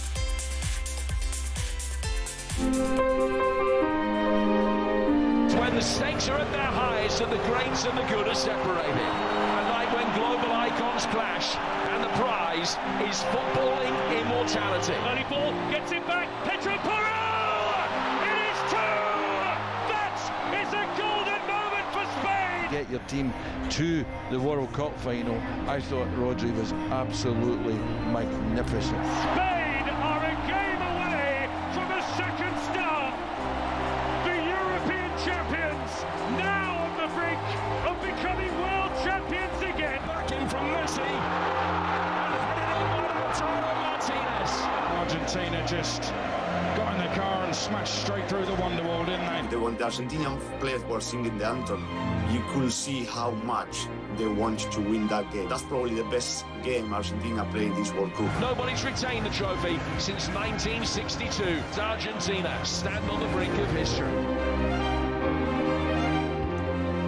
World Cup final tomorrow live on talkSPORT. It'll be Spain against Argentina. For the first time ever, the FIFA World Cup will be between the reigning European champions and the reigning champions of South America, obviously. Reigning champions of the world as well in the shape of Argentina. How do you see this one going tactically? Well, I don't think we discussed Spain not changing, so I don't think they will. Argentina, I don't think they'll change. I think they're both going to look at each other and go, right, our game's going to beat yours. I think the truth be, when it kicks off, when it gets going. I think that's going to be the most interesting thing, because you presuppose before the game exactly what I've just said. I think, but when it starts, what's going to happen then? I think Argentina are going to go full housery. They're going to be booting people all over the place. I couldn't agree more. I think the technical fouls and yeah. I think the reaction of the Spanish players will be key, but I think they're more than capable of being able to deal with that. And then I think in the midfield areas, what we've been saying that England needed are those brave players. Rodri's having an absolute fantastic World Cup, and I think he will be pivotal. I think they'll try and boot him all over the place. I think both the midfielders are. I've got to remark on it because I get battered at it for years. 4-4-2, Spain, more or less. Yeah. Especially out of possession. Yeah. 4-4-2. Two midfielders screening. You watch Rodri, he's brilliant. He gets out and he recovers. Press and recover, I call it. He presses out and he recovers. Straight back in his slot. The wide players press out, recover. And they're very hard to break down. And the best thing I love about the Spanish team now, I'm not sure what goes on in their system, but you remember it was all about play. Yeah. He's now doing the hard yards, they used to dominate the ball, but if they're not dominating the ball, they can do the hard yards. Yeah, out of possession, they're outstanding. Yeah. I mean, their shape. The back four the other day, do you see how high they were going? They got Mbappe right, arguably the quickest player, certainly one of the quickest players in world football, and a brilliant player. See how high they were going? Because they crunch the lines, they keep the space as minimal as they can. That's the bit that I think Argentina are going you're saying crunch the lines, you're talking the gap between defence and midfield, yeah? Yeah, so, right, you want to keep the game as, ideally anyway, the best teams keep the game as compact as they can, and they shift as a team. You either go high block, mid block, low block, but they all read the script. But usually you want your back four to drive up the pitch. Barcelona and the Pep were amazing. Yes. They were amazing at it. Puyol and all them. You watch them, they used to press from the front. Silva would, not Villa, he'd go after it and they'd just go woof and they'd fly up the pitch. And I thought Spain the other day, I thought, were terrific out of possession. We know they can play. Centre forward, you know, he's not. This sounds terrible because he's not. He's not David Villa. No, he's not a journeyman, but he's what good. a pro! What he knows the game, you can see in him. His game awareness is different class. You know what I mean? Just his understanding of the tactics of the game. You know, everyone's talking about all these amazing strikers, rightly so. They were scoring goals. He's been different class, I think, just for his understanding of how the game operates and how it works. You know what I mean? And I think that's different class. Are you favouring Spain? Well, I called it on one of the shows a few weeks ago. I said, no, I described it under the radar. They're not under the radar. They're Spain, but they haven't been. Previous tournaments. They've been the slow build. Yeah. Whereas France went off like a racehorse. Cape Verde. Let's have it right. Everyone was going. Yeah. And I know I'm going to get bad about this, but I called it the other day, right? Have you seen them singing and doing dances and all that? I haven't. No. They win. They clap. I've seen Yamal having a bit of time with his little brother in the stands and all that, and having a bit of fun and all that. He's 18, different class. You know, he's 18. We want him to enjoy it, but I'm not doing that down. But they've been really businesslike, I think. They've just gone bang, got the job done. You know, there was that talk that they hadn't won a tournament game, you know, like in so many. Yes. After the Cape Verde game. You see it, they won and absolutely smashed them 3-0. And do you mean they just clapped fans and walked off? And that was my biggest remark. I went, they mean business to me. I know that sounds ridiculous. Doesn't mean they're going to win the World Cup, but I've just had that edge about them where they were like, maybe for the first time, took a few questions. You know, people go, no, they're not quite what they were. And they seem like they've got a real teamship, and it seems authentic to me. Yeah. Not all some of the stuff that drives me mad, silly dances and all that. They seem to just be going, right, let's have it. No, I called it a few weeks ago, not because... I can't decide whether I'm emotionally wanting Spain to win or whether I genuinely believe that they will. I've got to tell you, not because I'm not making out I've like the Oracle, because I wasn't. I, like you and everyone else, were going, France are purring. Yeah. But I was amazed at the lack of noise about Spain. That's a better way of putting it. So I wasn't saying they're going to win World Cup, but I said they're just getting along with their business. They seem to just be getting their business done. No big stories and all that. They just seem to be getting their business done. Tight game. And when they need an outlet, Yamal, they give him the ball and he drives at the pitch, just dances down the pitch and drives at the pitch. Similar to what we were suggesting that England maybe could have done. Someone who just carries the ball and takes the pressure off everyone else. You anticipating a tight game, though? Yeah, I think you are, because you know, they talk about this Argentine street fighter kind of edge, and they've got some very good players, obviously. But, you know, it's kind of street fighter thing, and obviously they're experienced to win it. But Spain just have a calmness, don't they? You know, but I love the calmness off the ball. I swear, I was watching them, and I go against France, and their shape and their distances, I thought was different class. Proper. Oh, different class. Proper. Spain, Argentina, live on talkSPORT tomorrow with a kick-off at 8 o'clock. Don't be missing that, of course. Don't be going anywhere. Still plenty to come here on the World Cup weekend with me, Adam Catterall, and Sean Dyche. talkSPORT Big Match Build-Up with Village Hotels. Watch the big games live in the pub and grill at your local Village Hotel. Find your nearest at villagehotels.com.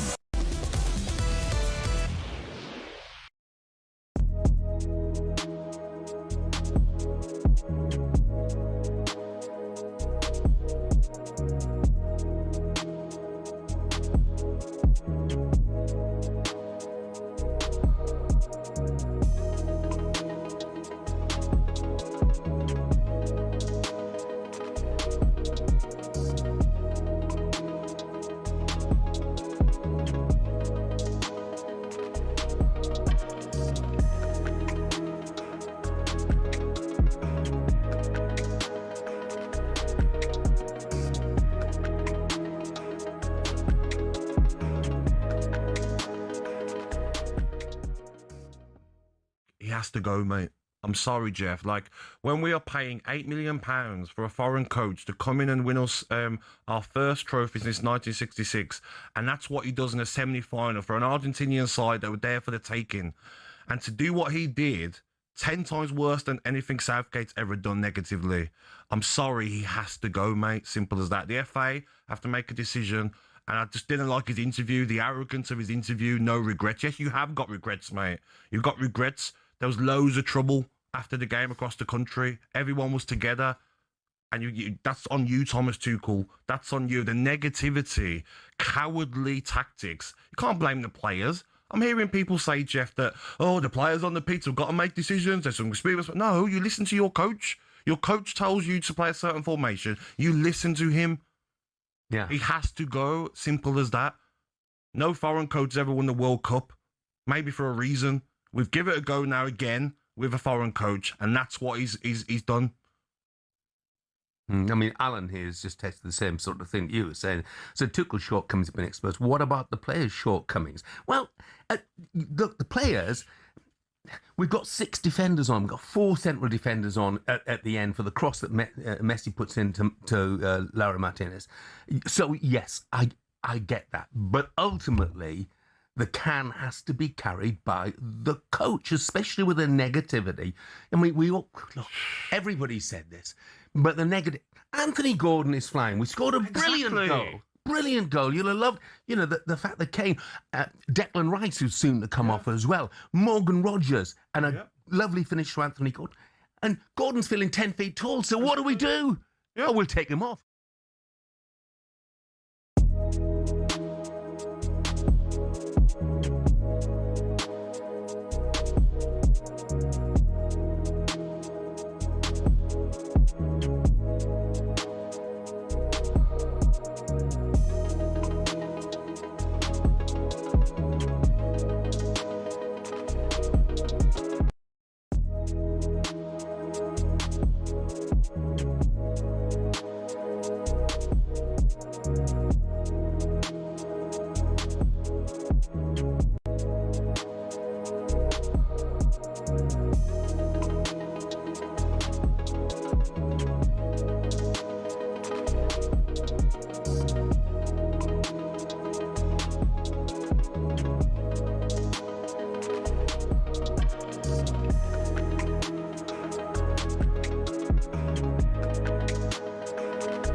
Before we get back into the conversations about football and the World Cup, let's get back up to the golf, shall we? At Royal Birkdale.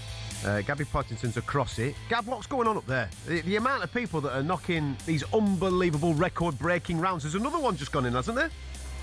Yeah, absolutely. It's starting to lose its sort of novelty. It's starting to wear off a little bit with all these 62s flying around. But that is, guys, the big news. A New Zealander tied with an Australian at the top of the leaderboard.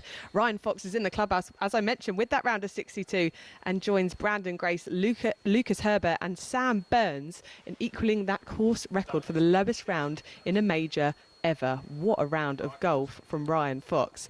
Rory McIlroy's also given the crowd something to cheer about when he holed out for Eagle on 9 to get him back into the red for the championship. He's 2 under par, 6 shots off the lead now. But the main news, as we mentioned, we have another leader in Ryan Fox alongside Lucas Herbert, who's out at 10-4 today. And you can catch all the build-up right now on talkSPORT 2. The Open Championship update on talkSPORT with Arnold Clark. Buy a used car and get a free 2-year service plan.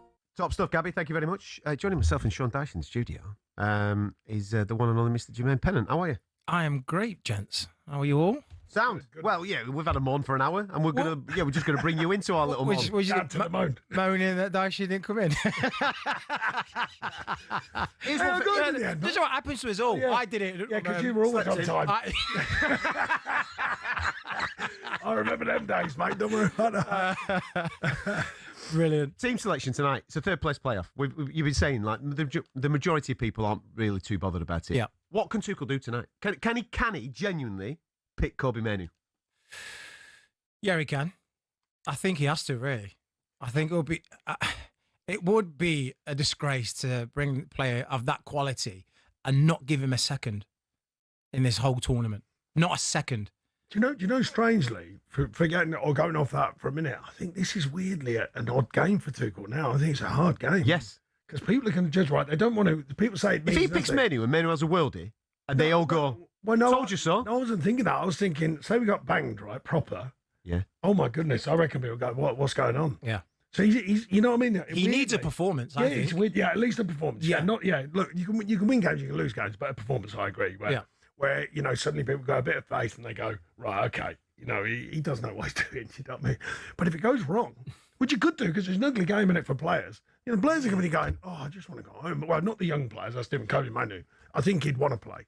But the thing is, though, their second string team is very strong. Yeah, of course. So if they say, look, let's, all the boys who didn't get a go or a mention, when you lot go out, and they're good. It's still a good team. Well, and do you know the other thing, Jermaine? I don't know about you, but if I'm another player who hasn't gone, I've got my own little gripe, in my head. I'm going, and then they throw me into this one, like a dead rubber, and I'm going, oh, really? Yeah. So I've been here all tournament. I've done nothing. I've been desperate, and now you throw me in this one. Now you're throwing the deep. And I'm end. not saying that's right because you got you got the shirt and you got the badge on and all that. So But it plays a part. Yeah, of course. Sorry, that's my point. It'll be in the back of your head. Like, you got the shirt on, right? You're wearing the three lines. For me, you crack on. But Jermaine will tell you there'll be something itching away and going, all right, so now you want me. You're a professional footballer, so you want to play. Yeah. So 7 weeks have gone past and you've just been sitting on the bench. How hard is it to park ego, though? Because that's what you're talking about, aren't you? You're talking about ego there, aren't you? Well, no, hang on. Jermaine will tell you, right? You need an ego to play. Yes. You need something. Yes. Yeah. I don't think it's parking it. I think it's controlling it for me. Yeah, I think that's fair enough. I think it's more because you can't just park it. It's there. So you can control it. You can not let it get the better of you. And you can, you'll probably get the nod the day before and you'll be sulking. You'll be like, oh, yeah, like Dyche said, oh, now you want to use me. So you're sulking it. And once you get over that, you get on the pitch, it kind of disappears. Yeah. And then after the game, you're like, just get me home. Yeah. it's just you're like, representing your country.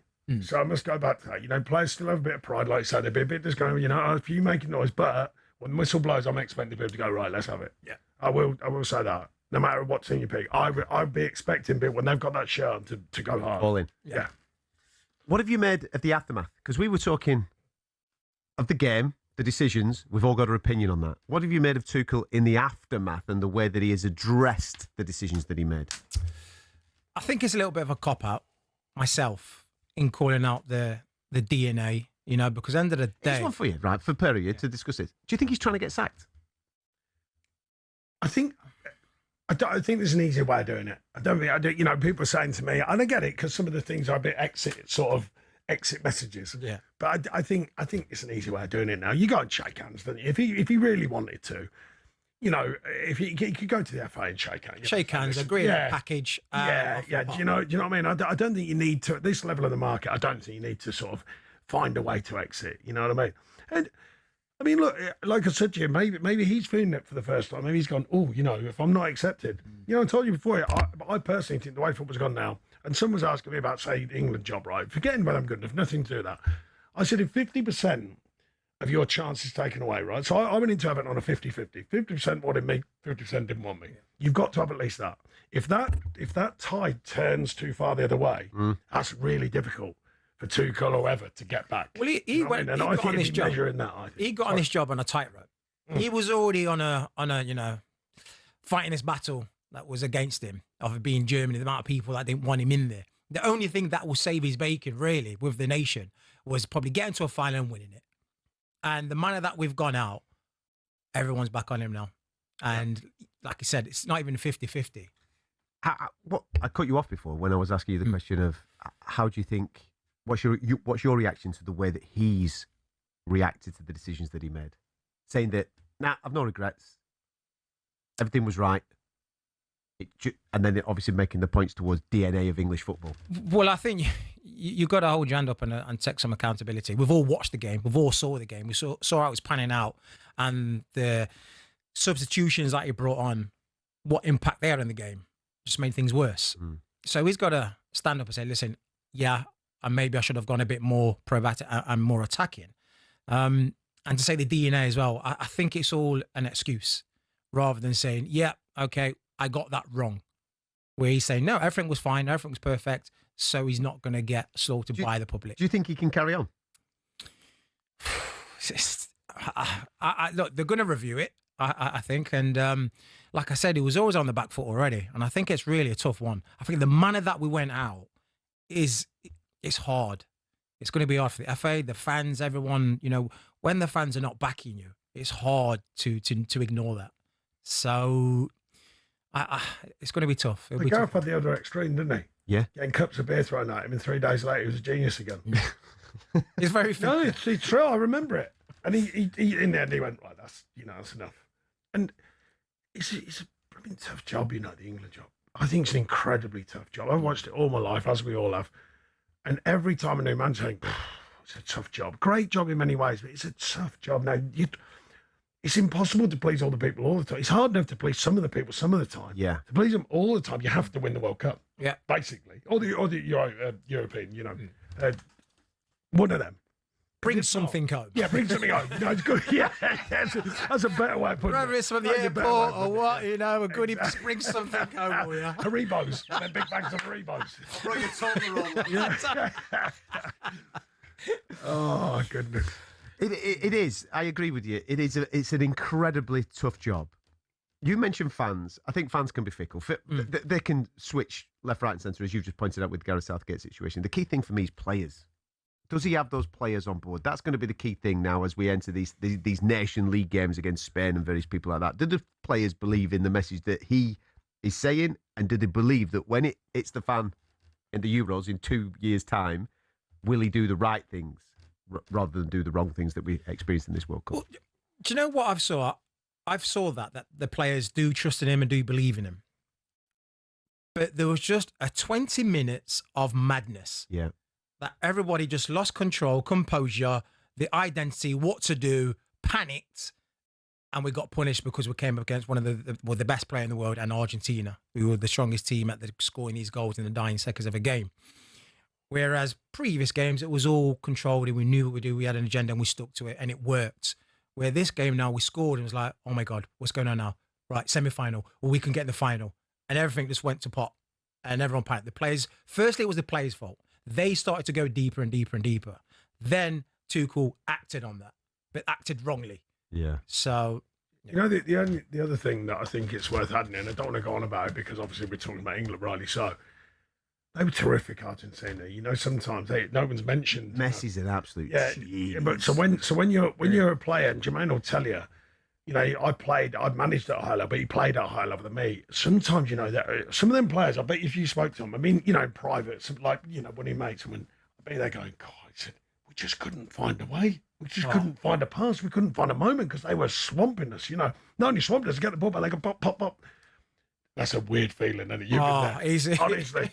Yeah, honestly, I swear. And I'm not, I know we can question. Does it feel like you're drowning? Yeah, it's awful. And like we're saying, the players go, deep, we better go deep. Because you just feel like, oh my goodness. Honestly, you even sometimes when it's like the first half, you're getting peppered. You've been in the change room looking at your teammate. You're going, what do we do?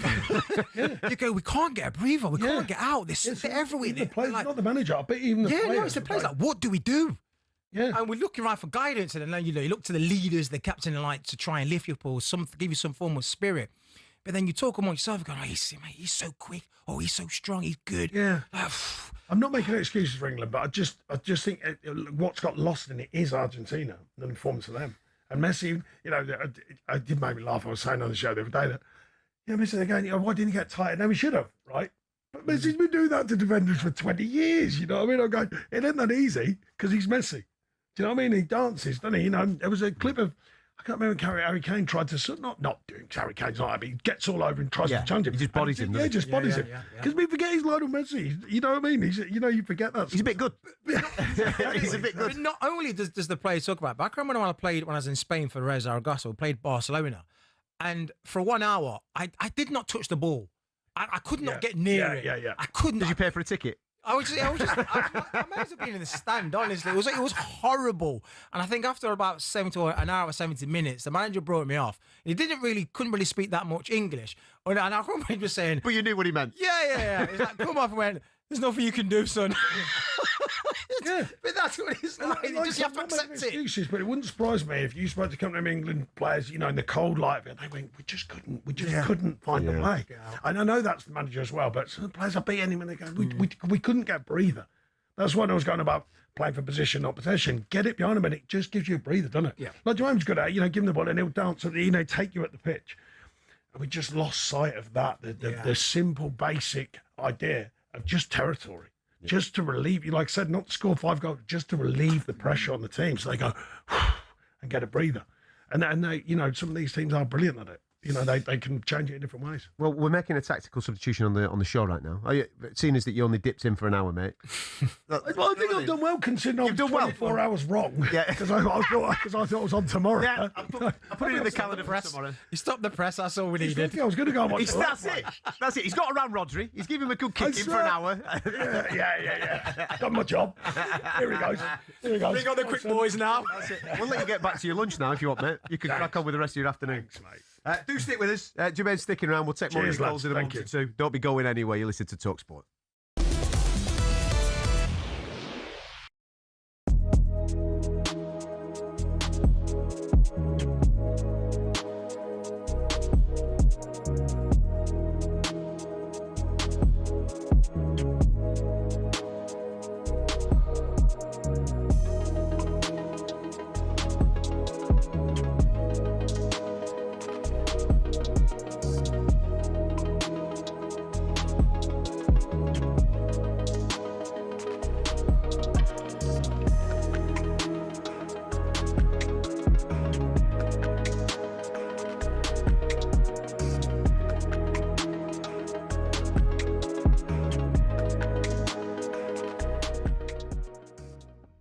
I wonder whether he went back, muscle memory, whether he's gone back to what happened against Mexico, where we dealt with 5 at the back and they threw things at... But this ain't Mexico. There's 20 minutes left. It's 20 minutes of normal time, Jace. It's more than that. And we had a man sent off against Mexico. You could almost accept it. I know. You're playing against Argentina. Yeah. You can't sit off for 25 minutes against Argentina. No. He absolutely bottled it. Thomas Tuchel's cost us the World Cup. He cost us the World Cup. We're 1-0 up. Played well first half. All right, cagey affair. We go 1-0 up. Be brave. Be brave, Thomas. This is what we brought you in for. We brought you in for this moment. We got rid of Southgate because he bottled it, because he weren't brave. We brought you in for now to make that decision. We're 1-0 up in a World Cup semi-final. Bring on Rashford. Bring on Saka. And if they score, they score. But at least we're going to go down fighting. At least we're going to go down with some pride. We fell out of the World Cup in disgrace because of him. Because of him. And we brought him in for this job. This is what we brought him in for, to get us over this line. And it's the same old England, same old crap, same old guff that I have to watch every tournament that we're in. And it's the manager's tucked us up again. Tucked us up. We're dead on our feet. Got Morgan Rogers playing right wing, Jude Bellingham on the left. Brings on Nico O'Reilly. We can't get out. Harry Kane's done nothing. He's dead. Nothing. Got nothing left. I don't. I can't believe it, Jace. Well, no. Jace, I can't believe it. No, It's a disgrace. He should be sacked. Get him out. Gone. I totally agree. I can't believe that we've moved on from Southgate. And it was, if you look back over how we've limped out of World Cup or Euros, whatever, it was literally rinse and repeat. It's the same reasons. It was cowardice.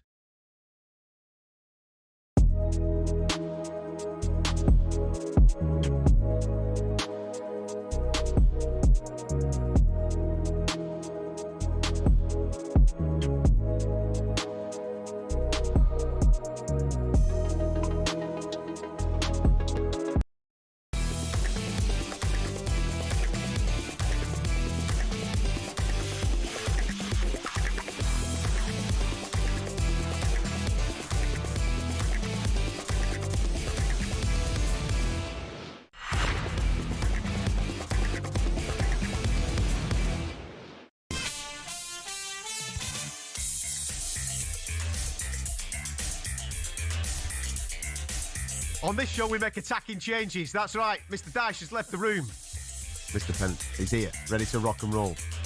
Time now to catch up on the odds, thanks to Sky Bet. Football form roundup on talkSPORT with Sky Bet. The world's gone football. Get in on it with Sky Bet. 18 plus, gambleaware.org. To be fair to Dyche, he's been playing attacking football for the last hour and he's been all in on it. Ross Williams, welcome to the show. How are you, mate?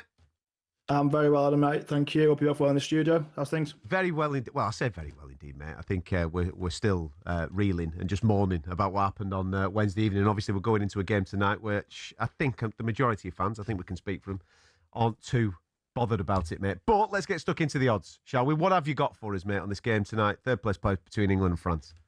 Yeah, absolutely. I do wish I was talking about an England game tomorrow night as opposed to this one, but I will do.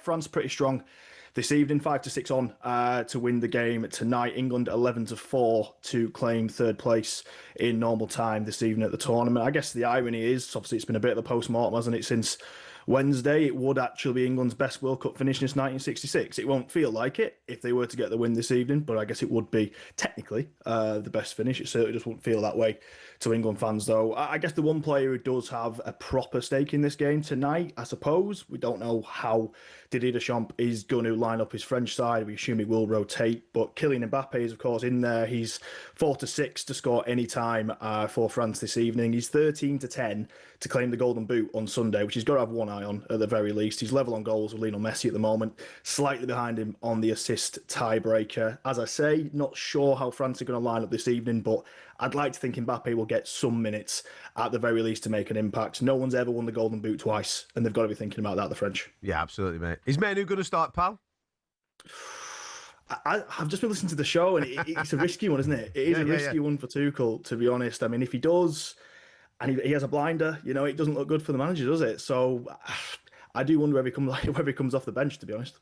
Yeah. Just a quick look ahead to tomorrow. What have you got for us odds-wise on the World Cup final tomorrow between Spain and Argentina? Yeah, we've been pretty strong with Spain since Thursday morning, to be honest. They're 5-4 to win normal time. Argentina, the outsiders, the fairly big 5-2, but I don't think it'd surprise too many if they did find a way. Obviously, a lot of late goals from the Argentinians so far this tournament. Messi will be key, obviously. He's evens at the moment with Sky Bet to score or assist in the game. Obviously, top goal scorer in the competition, all-time assist leader in the World Cup as well. I think generally on Messi, whether it's the World Cup or not, he seems very, very likely to walk away from the MetLife tomorrow with some form of silverware. He's 8-13 to win the Golden Boot. I had to double check this morning. He's as short as 1-14 to claim the Golden Ball now as player of the tournament, and that really would be something, to be fair. No one else has managed it more than once. This would be the third time that Lionel Messi's been player of the tournament at the World Cup. To do that over 12 years, it's pretty spectacular, that, isn't it? Yeah, good for the posters. Good for the posters with Mr. Infantino and Mr. Trump tomorrow, no doubt about that, my man. Listen, Rodri's completing football tomorrow. He's done the Champions League. He's done the Ballon d'Or. He's doing the World Cup tomorrow. Listen, top man, thank you very much for being involved in the show. Look ahead to the latest odds thanks to Sky Bet. You've got to be over 18, gambleaware.org. Football form roundup on talkSPORT with Sky Bet. Download the Sky Bet app and get in on it with Sky Bet. 18 plus, gambleaware.org. Let's get back to the call, shall we? Philip, welcome, mate. How are you? Yeah, not bad. Yourself? Very well, man. Go on, pal. What do you want to talk about? Yeah, can I make a point about the game and a point about something Tuchel said? Firstly, the game. You know when we scored at 55 minutes? Mm-hmm. We're all fit. We're not tired. Gordon's the out. Within 5 minutes, we're all in defence. We've still got the out. We've still got the same players. By the time he makes the substitution, we've still had the out for about 15 minutes. So why would he substitute Rashford in place of Gordon when Gordon's had a better time going forward, a better defender, and all the out Gordon is doing is defending? Bringing on Rashford, all he'd end up doing is defending. So what's the point? So he made the choice to shore up the defence to save a goal that he saw was coming. But surely the information that he needs to relay to the players then is to not do what they've instinctively done. He needs to tell Gordon or make the change that when he's bringing that substitution on, i.e. Rashford or Watkins, say, listen, lad, stay up the pitch. Rather than psychologically say to the team, I'm bringing on Konza and now we're all going to go and defend. Well, I don't think he said. I think he just changed one player that was in defence, Gordon already, and he put a defender where he thought a goal was going to come to try and shore it up and steady the ship. Then when it goes on later, You see, we already had the out. The out wasn't working, right? When he came on, when it came to 82 minutes, I think he played a blinder. He made two defensive substitutions 3 minutes before a goal. You could say it caused the goal, or you could say he knew the goal was coming. He made the changes, and they didn't execute. Hold on. Are you saying he's playing a blinder, as in you're agreeing with him? You think he made the right decisions? I think he made the first choice. He realised that his attack, he had the out, and it hadn't worked for 15 minutes. We were stuck, and there was a goal coming, right? So rather than bringing Rashford on, who's the worst defender, he put a proper defender on, and I think that delayed a goal. Later on, when things got even worse because we couldn't even pass the ball to each other, that's my next point in a minute, right? He knew a goal was coming, and he headed it off 3 minutes before they scored. Except we couldn't defend a ball under our crossbar from one of the smaller guys. Philip, you're saying right. We had the out, right? We had the out, and it wasn't working. We weren't using the out. That's the point that everybody's trying to make. So therefore, you've got Gordon on the pitch. The instruction has to be stay high, because instinctively everybody went deep. Even Harry Kane, he goes deep. He starts marking their number 6, doesn't he? Yeah. So you've got to instruct your players go high. Psychologically, when you then take him off and you bring on Konza, you're sending the message to the whole team: go backwards, lads. I don't think he sent the message after that. No, it's psychological. I'm not saying he said it physically. It's psychological. When you take off Anthony Gordon and you bring on Ezra Konza, you psychologically tell your team we are defending. Well, yeah, but then you're psychologically telling the team that's already defending for the last 15 minutes. Right, so make a positive substitution. Say, so you've got on the bench, you've got Watkins and you've got Rashford. You can have a conversation with them because they're on the pitch yet. You said, listen, I need you to stay long. Harry Kane's going to drop in 10. You stay long. We're going long. You get us up the pitch as much as you can. All right. On that subject, can I say one last thing before I make my final point? Is that in that case, we found the way to beat Man City when they're playing somebody like Wolves at home and they've got 80% possession. All we have to do is put a couple of guys that are fast up front, and we'll stretch the game. Won't play in our half, and we'll beat Man City. It's not like that. Sometimes Bournemouth did that. Bournemouth did that all season. Bournemouth did that all season. But Wolves playing Man City is totally different than England playing Argentina. Those two teams are, you would say, fairly even. So the fact that one team's really given up their prowess, which was attacking them, getting down the flanks, which we did in the first half, and they had 0 shots on our goal, for then ultimately retreat is putting yourself in a world of trouble when you've got players like Lionel Messi on the pitch. If you just sit back, at some point in the game, you give them 10 attempts at your goal, one of them will go in. And unfortunately, he got that crossing, and that goal did go in. Keep your calls coming. 03717 22 33 44. We'll get you on the radio straight after the news.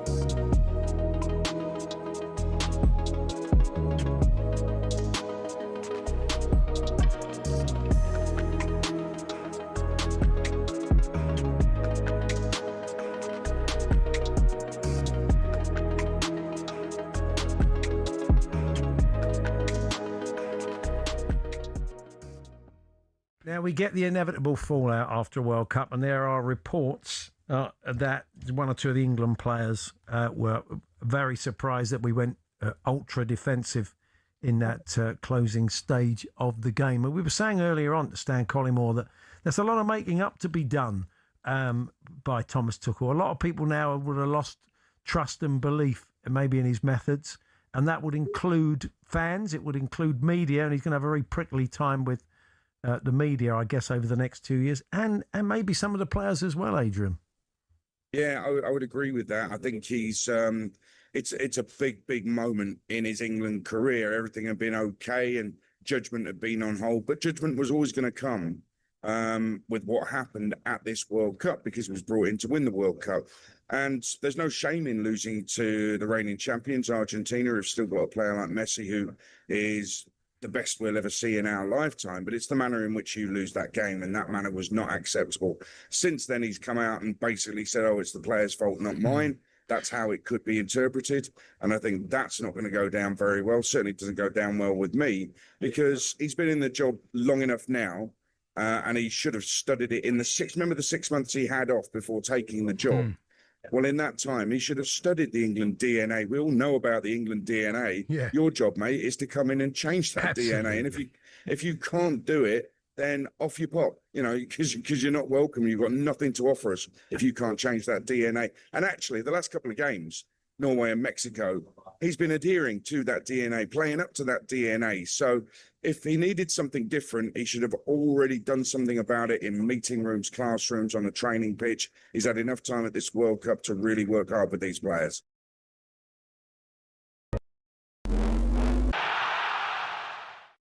It's 2010, and the Goalkeepers Union is up in arms. Why? This thing, the Jabulani, perhaps the most famous World Cup match ball for moving, it seemed, in 3 directions at once. But that wasn't the first match ball row, not by a long shot. In 1930, the World Cup final began with a fight, not between the players, but about the ball. Argentina brought theirs, and Uruguay brought theirs. And when neither backed down, they played 45 minutes with each. Uruguay, with the T model, came out on top. This was the era when balls were heavy. They were classics, sure, but they could double in weight during a thunderstorm. Before we go on, I will tell you that the 1962 ball was called Mr. Crack. A ball that was so heavy when wet, several European teams refused to use it. Instead, the 1958 Top Star was used, most famously for the quarter-final between Czechoslovakia and Hungary. By '66, we had the Slazenger Challenge. Because people watched They Think It's All Over in black and white, we forget the ball was actually bright orange or red, whatever that colour is. But it looked like a floating smudge to people at home. The World Cup match ball needed a makeover. Enter the Telstar. 32 black and white panels. It was stylish, it was modern, and it meant goalkeepers could finally see the thing that was about to ruin their afternoon. It was also the start of an Adidas monopoly. 1986 was the dawn of a new age. The Azteca was the first fully synthetic ball, meaning it didn't soak up water. Recently, though, things have got weird. 2002 gave us the FIFA Nova, basically a high-tech frisbee, and then, of course, the Jabulani. Today, the balls have internal sensors that tell the VAR room if someone breathed on it. We've come a long way. But the ball's not the main thing, is it, FIFA?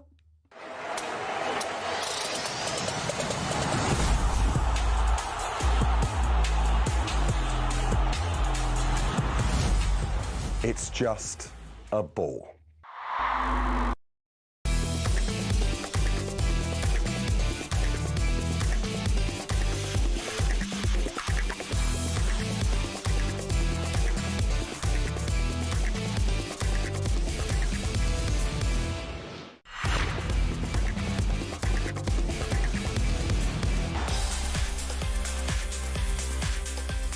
You're at the World Cup weekender.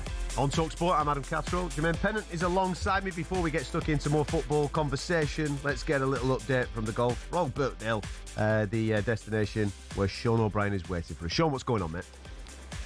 Yes, Ryan Fox has a share of the lead after another record-equalling round of 62 at a gloriously sunny Royal Birkdale. As mentioned in the bulletins, that's the joint lowest round in major history, and it's the third time it's been recorded in the last 24 hours. Only a matter of time before someone gets to 61, surely. Rory McIlroy is struggling to get moving. He's level par for his round and running out of time to truly contend 7 shots back. Local hero Tommy Fleetwood and world number 1 Scotty Scheffler are both out on the course. They're both 4 shots back, and it's not long until we see Bryson DeChambeau after his rules controversy last night. He threatened not to play. He is teeing it up at 3:30 p.m. and he's only 3 shots back with an almighty chip on his shoulder. So it's Fox and Lucas Herbert at the top on 8 under. The leaders all go out in the next hour, and it's live on talkSPORT 2. The Open Championship update on talkSPORT with Arnold Clark. Buy a used car and get a free 2-year service plan. Got some belting here for you now, mate. Oh, superb this. Have you seen the advertisements for the new Sir Christopher Nolan film, The Odyssey? Yeah. Looks outstanding. Does look outstanding, right? If anything, you could refer to it as epic. Yeah. Now, that has teamed up with a little bit of football conversation on the show this afternoon. Are you ready for this? Go on. Right. England take on France tonight in what could be a blockbuster of a bronze medal match. Let's take a closer look at how both teams got here and look ahead to the game with the Odyssey to Christopher Nolan's epic new film. Talk Sports Weekend of Epics with The Odyssey, a spectacular big screen adventure of home and family from Oscar-winning director Christopher Nolan in IMAX and cinemas everywhere now. Now then, France and England both fancy their chances of going the distance, and neither would have chosen to be playing tonight. But this is where they have ended up. The wait goes on. I can't cope. I cannot cope with this World Cup. What it's doing to us all. Dembele charging on and finding the net. It's beyond Bono. It's 2 for France. And taking it on. Bellingham. Yes, 1-1. England out of nothing, back on level terms before half-time. We're back to the drawing board again. And the long, interminable wait just goes on. Plenty to Morocco to make life difficult for France in the quarter-final, but then Kylian Mbappe sent French fans into raptures with his opening goal. Brought out in the air, here's Kylian Mbappe! Oh yes! Oh yes! Oh yes! Too good! He was not to be denied! He's curled it right-footed into the corner! That is a classy goal! England fans also sent into raptures on Wednesday night. I was speaking to our producer, Anil, a little earlier on, and he said, my favourite moment of this whole World Cup for England, Jed Spence's goal-saving tackle that perhaps will be remembered as England's moment of the tournament. Good strong run from Enzo Fernandez. He's got it in for Simeone, who's inside the box. Spence with a challenge to die for. It's out of play for a corner. That is magnificent defending. I love that. Moments of the tournament, a tackle. Listen, yeah, it was good, man. It was good. It did get everybody pumped. It was very Stuart Pearce-esque, wasn't it? That's what... Good old English. I think the vibe was. What we're going to be known for? Tackle. Listen, we've had some good moments. We've had some epic moments throughout the course of the World Cup. The game against Mexico was absolutely sensational. Again, what was that? Defending, tackling, get your head on the ball. No goals in there as well, you know what I mean? Yeah. Second half against Croatia, that got us all pumped up and got us excited. That's the best I've seen of this whole tournament. 45 minutes of England was the second half of Croatia. That's where I thought, wow, okay, we've turned up and we're going to have a real chance. And then after that, it was a little bit flat. Most of the games were flat. Games that we should be winning, but kind of scraping through. Yeah, it was ugly. Yeah. It was like Norway was ugly. Norway, Ghana. Yeah. Panama was a bit boring. You know, we shouldn't even be talking about it. I don't mind it being ugly, though. I don't mind it. Yeah, but in tournament football, who cares how you play? It's all about getting there and getting over the line. Yeah.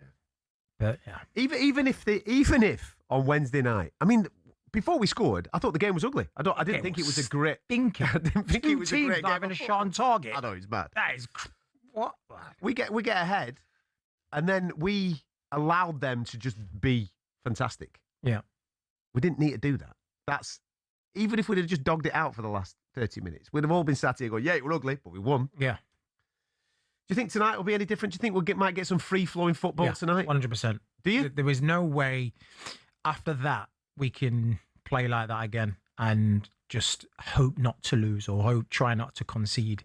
We have to... I think this is showing now, like the fans and everyone watching are showing that, like, if we lose, we can accept it, but have a go.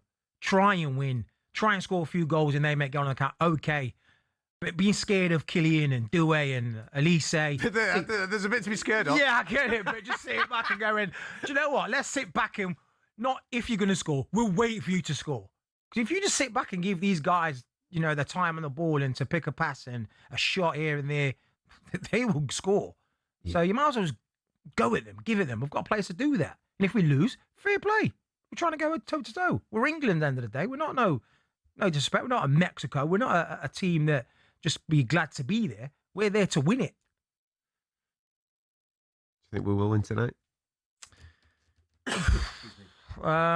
He's bronze. No. Anil's just shouting in my ear. Producer of the show just shouting in my ears going, is bronze coming home?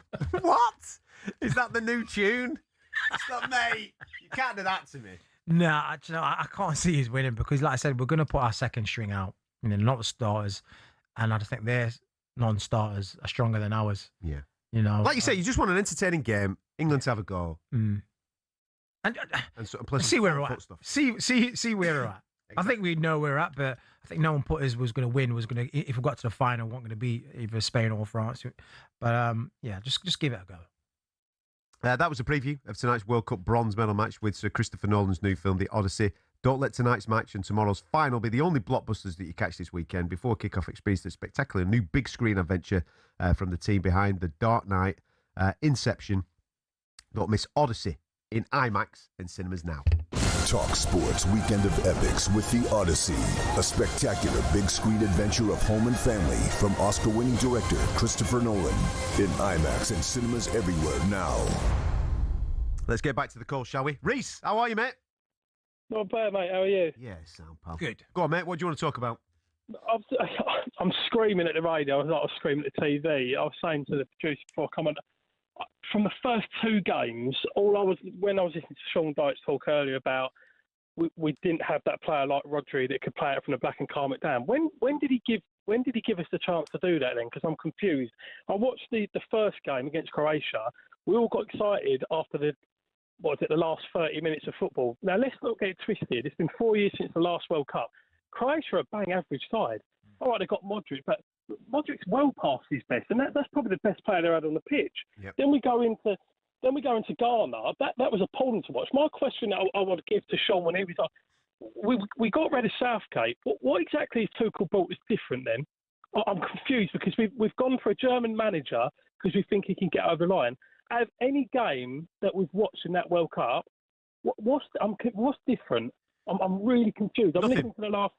Let's be honest. There's nothing. Listen, I think you're nailing it, Reese. There's nothing. The reason why he's there is for the point of difference to be able to change the game from the sideline in the big moments, and he didn't do that. But he set that out from the start. I mean, I'm listening to the last caller saying about that we didn't have that.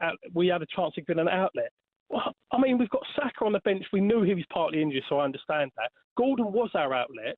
Harry Kane's one of the best players we've had for England for the last 10, 15 years, whatever you want to call it. But we knew he was struggling because we didn't have the pace to get out. You've got Ollie Watkins who's sat on the bench who's got the pace to get him behind. Rashford is sitting on the bench.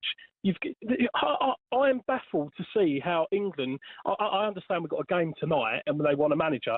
After tonight, he should be gone because it's like, right, you've come into. He's a hypocrite. He slated Southgate saying basically that they didn't have the audacity to go forward when we needed to. And you've come in and done the exact same thing. You're no different to Southgate. But the problem is, who do we get? I think he doesn't also... He must not trust his squad. Because like you touched on there, why are you not using Ollie Watkins? And I don't think there's anyone better out there at running the channels, at running behind, at making it long, at holding up the ball. He's fantastic at. That's what he does. That's what he's probably in the squad for. So exactly that. To not use... Go on. Sorry, go on, Joey. No, so to not use him in a matter where it was absolutely crucial, where Harry Kane hasn't got the legs to go forward. So what he does, when it's tight and when he's struggling, he drops deep. And that puts a little bit of pressure on the squad. So you throw in Ollie Watkins in there, like, last 25 minutes, right, do what you do, Ollie. Bring on Madueke or Saka. Just to... Look, we're not saying he's going to change the game, but he's going to run in. He's got pace. He'll put the fear into Argentina. If they want to press up so high, okay, great. We'll leave our players who have got the legs, who can run behind. To not use his squad and to keep Harry on and to go defensive, it's a poor decision from him. And like I said, he's been brought in to do a job, and he's literally gone the opposite way. Done it. And I looked at the Argentinian game. That's the first team we played with any real quality up until the semi-final. But I look at our team, and we get a lot of stick from outside of our shores saying, "Oh, do you think you're that good?" I look at our team, and yeah, I do. I think if you were to put up against the Argentinian side, yeah, I do think we're just as good as them. All right, they've got Lionel Messi, they've got a few others like Alvarez, but if you go man for man, we should have been rolling over. I'm not saying we were that good, but we should be going, right, okay, they've got Lionel Messi. I'll tell you what, we'll leave Spence on him and we'll go all out attack because their defence wasn't good enough to cope with Jude Bellingham, Harry Kane, Gordon going in behind, then get Watkins. And Messi's the best player, in my opinion, that's ever lived. But I'm not being funny. We could have put the worst player in Jordan Henderson in our squad that's legs are gone on the pitch, let them sit back and he could have whipped 3 or 4 balls in, and say 9 out of 10 of the balls that do go in, someone's going to get their head to him. So I understand he's the best player in the world, but he didn't do nothing spectacular to even scare us. Really, we just said, oh, come on then, just attack us when you can. It was appalling to watch, absolutely appalling. Reece, top man, thanks for giving us your time this afternoon. Just on what Reece was saying there about pre-tournament, Tuchel speaking a certain way about previous tournaments under Gareth Southgate, insinuating that it would be different under him, obviously getting to the moment and then not fulfilling what he promised. I can understand that because outside, you've made a comment on something that you don't maybe have all the information on. You don't necessarily know the players. You don't know how they're going to react in certain situations. You're in the moment, you're reacting in the moment, and therefore you're just going with whatever it is, right? It's the aftermath for me. The aftermath is the thing that is annoying me because what you do in that moment, you assess everything that happened, and then you take ownership of it. You put your hands up. He said, you know something? Yeah, I said all this pre-tournament, but right there, right in that moment, things were slightly different, and I couldn't do the things that I wanted to do. We had to do this. Okay, fans will go, he's owned it, cool, we're moving forward, everybody's on the same page. But for him to double down on it, that's the thing, to double down on it. And then to make references to DNA of football when you've left certain lads at home. When you pick pace and power, pal. That was your choice. You went with pace and power. You've left these boys at home that can play a little bit. Adam Wharton, for example, who was fit in midfield, he can do that for you. Let's just look at the right back situation. Left Trent at home. Trent, you must be looking. Trent must be going, wow, dodged the bullet here. How am I not on this plane? How am I not there whipping in balls and coming in midfield and controlling it as well? He's put 10 million on Trent Alexander-Arnold. That's what it is. It's Foden, Palmer. I know they didn't have a great season, but the stock has risen. But you still bring your best players. Do you think? I'm just saying, back in the day, right? R9, right? Just say if he didn't have a great season, just want to take him. Just on that's all hindsight, right? That my point with Tuchel is that he doesn't have the right then to make a reference to DNA, and they can't hold the ball. He made the choice. He made the choice of pace and power to leave them alone. So he's got to live with that decision. What are you going to say about R9? And I'm saying, if just say R9 doesn't have a great season, at times he was injured a lot. The minute he's fit, he's getting picked for the World Cup. He is getting picked because he's one of the best players, and when he's fit, he'll produce. Tournament football is not 38 games and, it's about just a few full games. Turn up in 10 minutes, that will do the job. We're through. You just need a minute of magic of moments, just magic of moments of great abilities of the players, like a Foden, like a Cole Palmer. He came off against Spain and scored the equaliser. Just a minute of moments. These players can change games just like that. And to leave all them at home, he's going to look back thinking, yeah, I made a few boo-boos here. And is he though? That's the thing. Is he? No. Well, if you're a good manager, that's what I'm saying. You've got to look at this and go, look at the tapes and go, yeah, I made a few boo-boos here. I've learnt my lesson. Then, moving forward, if I'm still in the job, I'm definitely going to do things different. But you can't sit there and go, I did everything right. Mentality is the player's fault. No, everything was correct. We're just not. No, no one's not buying that, and the fans are not buying that, and the nation's not buying that. Keep your calls coming. 03717 22 33 44. You listen to talkSPORT.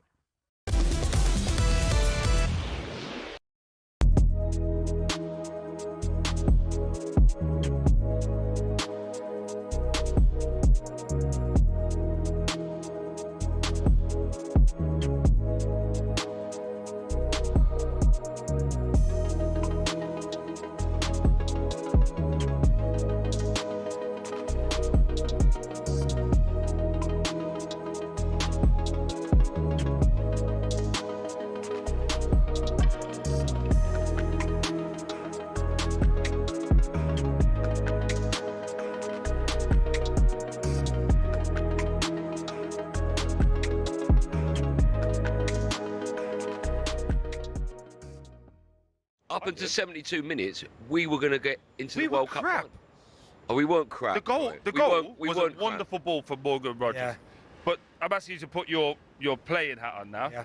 Your Argentina, is that a good goal or has they switched up at the back post? That's a bad goal. You switched off. The right back, or was it the right back? Doesn't it doesn't Why, even react. why does that need to criticise a bad goal for England? It was a great goal. We went 1-0 up. It's a great cross. It was a great cross. Why can't you argue that Gordon lost his man to score the goal? Because the geezer doesn't even see him. Well, it doesn't go there like. must be a reason for that. He doesn't run and go boom boom. He just runs and the guy's like, oh my man. Sure, you can't criticise a goal that we. I'm not criticising it. I'm saying we didn't play well. We had 5 shots in the whole game. Yeah. They had 5 on target. Remember, they don't call the 2 that hit the post on target. Yeah, but so they had the same amount of shots. But man for man, they're better than us. But no, they're not. Well, they are. No, they're not. Not man for man, they're not. Man for man, they're better than us. Well, last night they were. Yeah, but still, I think maybe maybe at a stretch, maybe 3 of their players maybe gets into the England. Exactly. And they're not man for man better than us. What they can do better, and well, this is why I thought Messi's greatness yesterday really showed. Yeah. Because you know when they were 1-0 down, there was 40 minutes left, he went, give me the ball. He lost it a few times, give it me again. He hit crosses over, give it me again. Don't worry, just keep giving it me because I know I'm going to do it. Everyone in their team went, there's 2 lines. You can either be, I'm going to be the person who doesn't make a mistake, I'm going to be the person who wins the game. Everyone in their team and their bench went, we're going to win the game, I'm going to be the man. Yeah. Our team went, don't be the one to make the mistake. No. And we played with fear. Now, that doesn't always come from the manager, that comes from the players within. One person I do want to give a shout, because I've been very harsh on him with this whole thing. Jed Spence was top draw. Yeah, he was. Was top draw. So I give credit where it's due. But we've got top players, apparently. Where were they?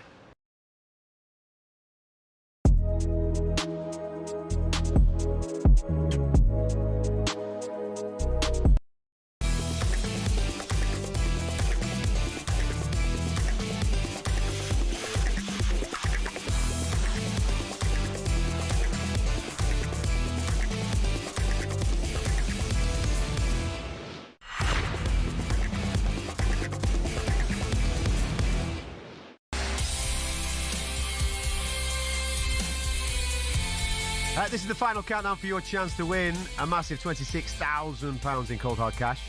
There's just over 48 hours left to land that whopping 26 grand in cash, completely tax-free. But you can't win it unless you're in it. So here is how you enter this competition. Visit talksportwin.com or text WIN to 83338 by 6 p.m. On the 20th of July. Text will cost you £2.50 plus your standard network rate. You can send your name and number in the post to Comp1, PO Box 3190, Colchester, CO2 8GP, to arrive by midnight on the 23rd of July. You've got to be over 18. You've got to be a UK resident. For your chance to win via text, it is text WIN to 83338. You can do that now. It's a network promotion. Full terms and conditions at talksportwin.com. Best of luck to you. Now then, don't know if you've seen this, but Graham Souness joins Simon Jonan on Uncensored this week. Take a listen to what he's been saying about England's midfielders. I think these 2 young lads, well, certainly in Anderson's case, young lad, are limited. Declan Rice, for me, limited. I mean, you hear people talk about Declan Rice, a world-class footballer. Yep. As a midfielder... But you've always had that view. I think he might be a centre-half. There's nothing to dislike about him in terms of his attitude to the game, nothing to dislike about him, and his athleticism, nothing to dislike about him, and his commitment from the first minute to the last minute. My criticism of his is he doesn't have enough football in him. Right. They talk about, look how he runs with the ball. As a centre midfield player, Simon. That's what you should do. You shouldn't do. You shouldn't do. You shouldn't do. Right. And the reason people run with the ball is because they don't see the picture quick enough. I've got a picture in my head which is never leaving Didn't Patrick Vieira used to do that? Not as much as them. But the difference with Patrick, there might be an end product. Interesting take. What do you make of that? I have to slightly agree with him. We watched Declan in the Premier League, and listen, he's a fantastic player. There's no question about it. You know, when he's on the ball, he's solid. But if you look at the end product, he's great with Arsenal because you say he's always getting double figures in assists, but I would say 90% of them are from corners. But if you look at his open play, there's not much creativity. It is pass sideways, pass backwards, a few little bursts forwards. There's not really much for a world-class player who's, £115 million. you're expecting a lot more. The problem is, listen, I think Declan Rice is a fantastic footballer. No. Don't get me wrong. I'm not saying he's not a fantastic footballer. But if you're a number 8, you're playing in that position, you want to see number 8 attributes. You look at all the number 8s that we can think of, Scholes, Steven Gerrard, Lampard. Declan's not that. He's more of a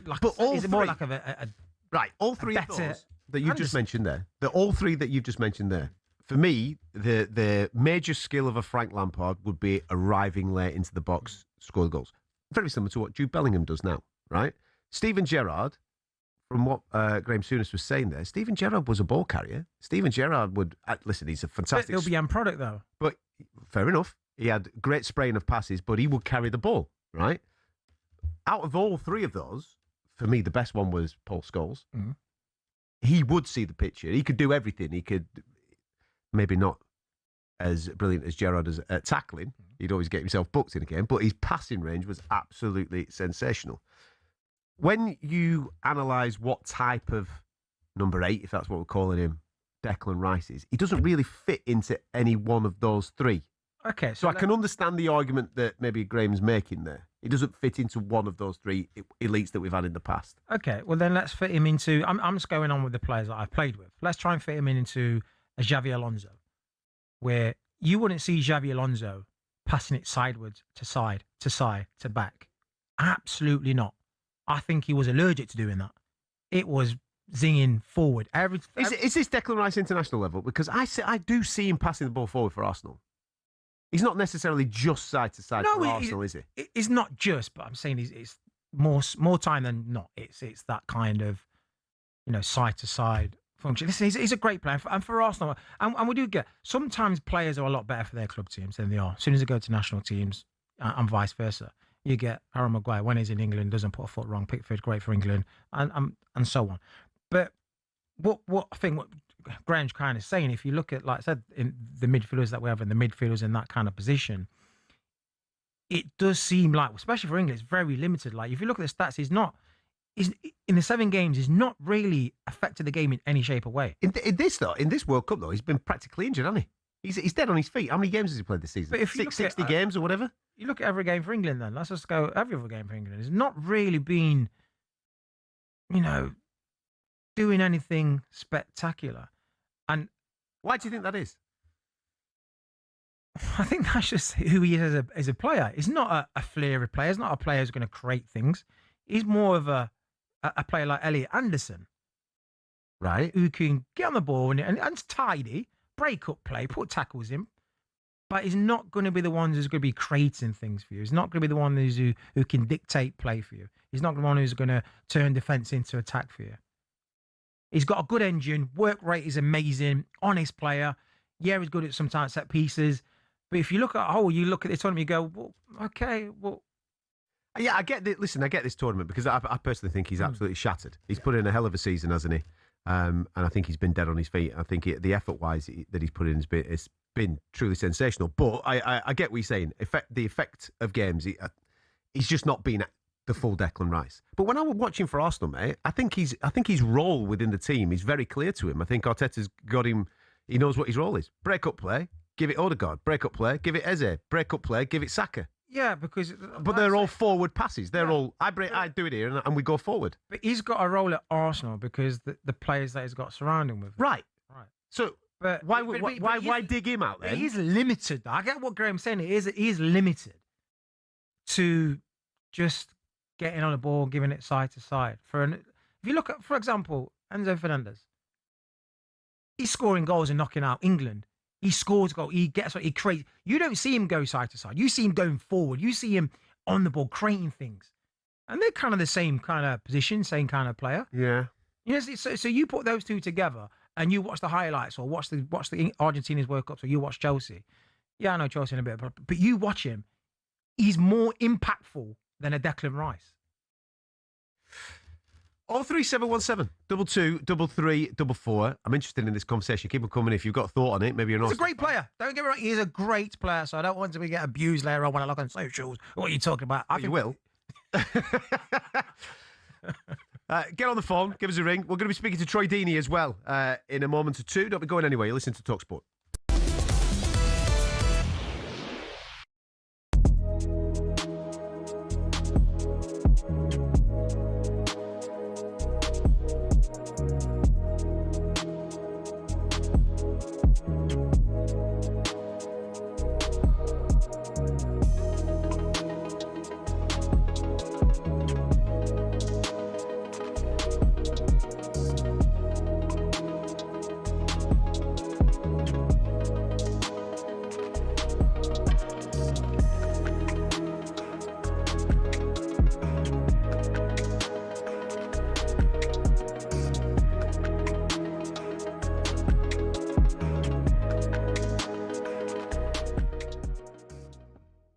If the 85th minute comes and we're still 1-up and we've been attacking and we've still created chances, but it hasn't quite gone in, but we're 1-up and Rashford's on the pitch, and Saka's on the go on, pitch. keep going. And we're In the here. 85th minute, he brings on Dan Burn. No, Lovely No, we get done the counter-attack. What are you going to say? What are you going to say? What do you mean? I just told you the scenario. No, but that scenario is absolute crap. No, it's that scenario wouldn't have happened. Jay, I'm just trying to paint you a picture about how we could lose the game in a different way based on what. Jay, I'm with you. Don't get angry with me. No, I am getting angry. No, don't get angry with me. You're trying to tell me how I'm going to feel about a situation. And you'd sit there and go, "Oh, well done, boys. Glorious failure. We had a right go. Right go at the post-cup time. Got done in 2 counter-attacks. Fine. Go out in your shield." No way. No way you'd sit there and say that. I would have sat there and I would have accepted it because I watched 4 bloody tournaments. I don't believe you. Of England. I don't believe doing you. exactly what we did last night. I don't believe you. And if we'd gone out with Rashford and Saka on the pitch. I don't believe you. And still trying to attack, and we get done, do you know what then we'd we be sitting get there? done. Do you know what we'd be sitting there now? We'd be saying, how can Thomas Tuchel allow us to get done on the counter-attack twice, 85th and 92nd minute? How can that happen? You'll be saying the same thing, and it'll be a different conversation based on what the evidence is in front of you. You would. Don't tell me how I'm going to feel. Oh, you'd accept it, would you? Oh, I've told you 10 times. No chance. No chance. I know you too well. No chance. I wouldn't accept it. I wouldn't accept it. I'd be saying, why has he not got 5 at the back? Why is he not? He's 85th minute on the counter-attack. Listen, we agree. I'm just trying to. No, you're not agreeing. You're not agreeing. No, you're not agreeing. No, I am. No, you're trying to wind me up. No, I'm not. Jay, 100% I'm agreeing with you. Jay, 100% I'm agreeing with you. You're not agreeing with me. You're not agreeing with me.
Right, let's get ourselves over to the United States of America, shall we? Tonight, of course, England in action against France, building you up for that game. A part of our presentation team, the one and only Mr. Troy Deeney. How are you, big man? You well? I'm fantastic, Blake. How you doing? Looking a million as always. As you are, my friend. As terrible. you are. How you doing, Giz? We're having a go. We're having a go, mate. We're having Causing more enemies, Troy. Yeah. Who've you wound up in the last 24 the hours? world's not enough, mate. I want everything. Listen, what's the mood out over there? Because obviously here we're surrounded by fans ringing in on a day-to-day basis, talking about everything that happened on Wednesday night. You're more in and around the social scene, on the ground with the fans. What's the general consensus over there with the reaction to what happened on Wednesday? Yeah, frustrating, as you guys could probably have seen as well. The president is obviously talking about Harry Kane and the tactics of Tuchel, so it's making headlines over here. I think it's knocked the wind out of everybody as well from a long tournament from an English perspective. Obviously, you're emotional, you're in it. What are we on day 48 now, and you really feel like a bit let down. So the players must be feeling terrible, but also everybody here feels a little bit lackluster. So. Really disappointing in the way that we went out, really disappointing in the way that the team performed overall. But there's been a real inquest, and we're going to get onto it a bit later on. I've got some bones to pick with Adrian and Stuart Pearce, and some of the guys over there as well. We've been talking a lot of nonsense lately. So we've seen you, mate. We've seen you coming.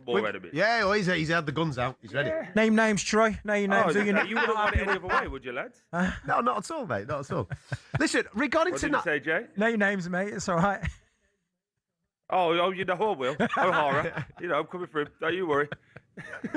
Listen, on tonight's game, because it's one of them, I mean, we've heard players talking like, can we be bothered with this? Fans seem to be a little bit enamoured with it and what have you. How does Tuchel approach this tonight? Because one of the conversations that we were having a little earlier on was about Kobbie Mainoo. Does he get the call? Does he get the call to start the game tonight? And is that a little bit of a dangerous ploy from Tuchel? Because... if Kobbie Mainoo has a worldie, he proves him wrong, doesn't he? Yeah, but have you ever met a player who's got better without actually playing a game, like Kobbie Mainoo? He hasn't played a game, and apparently now he's world class all of a sudden. It's frightening.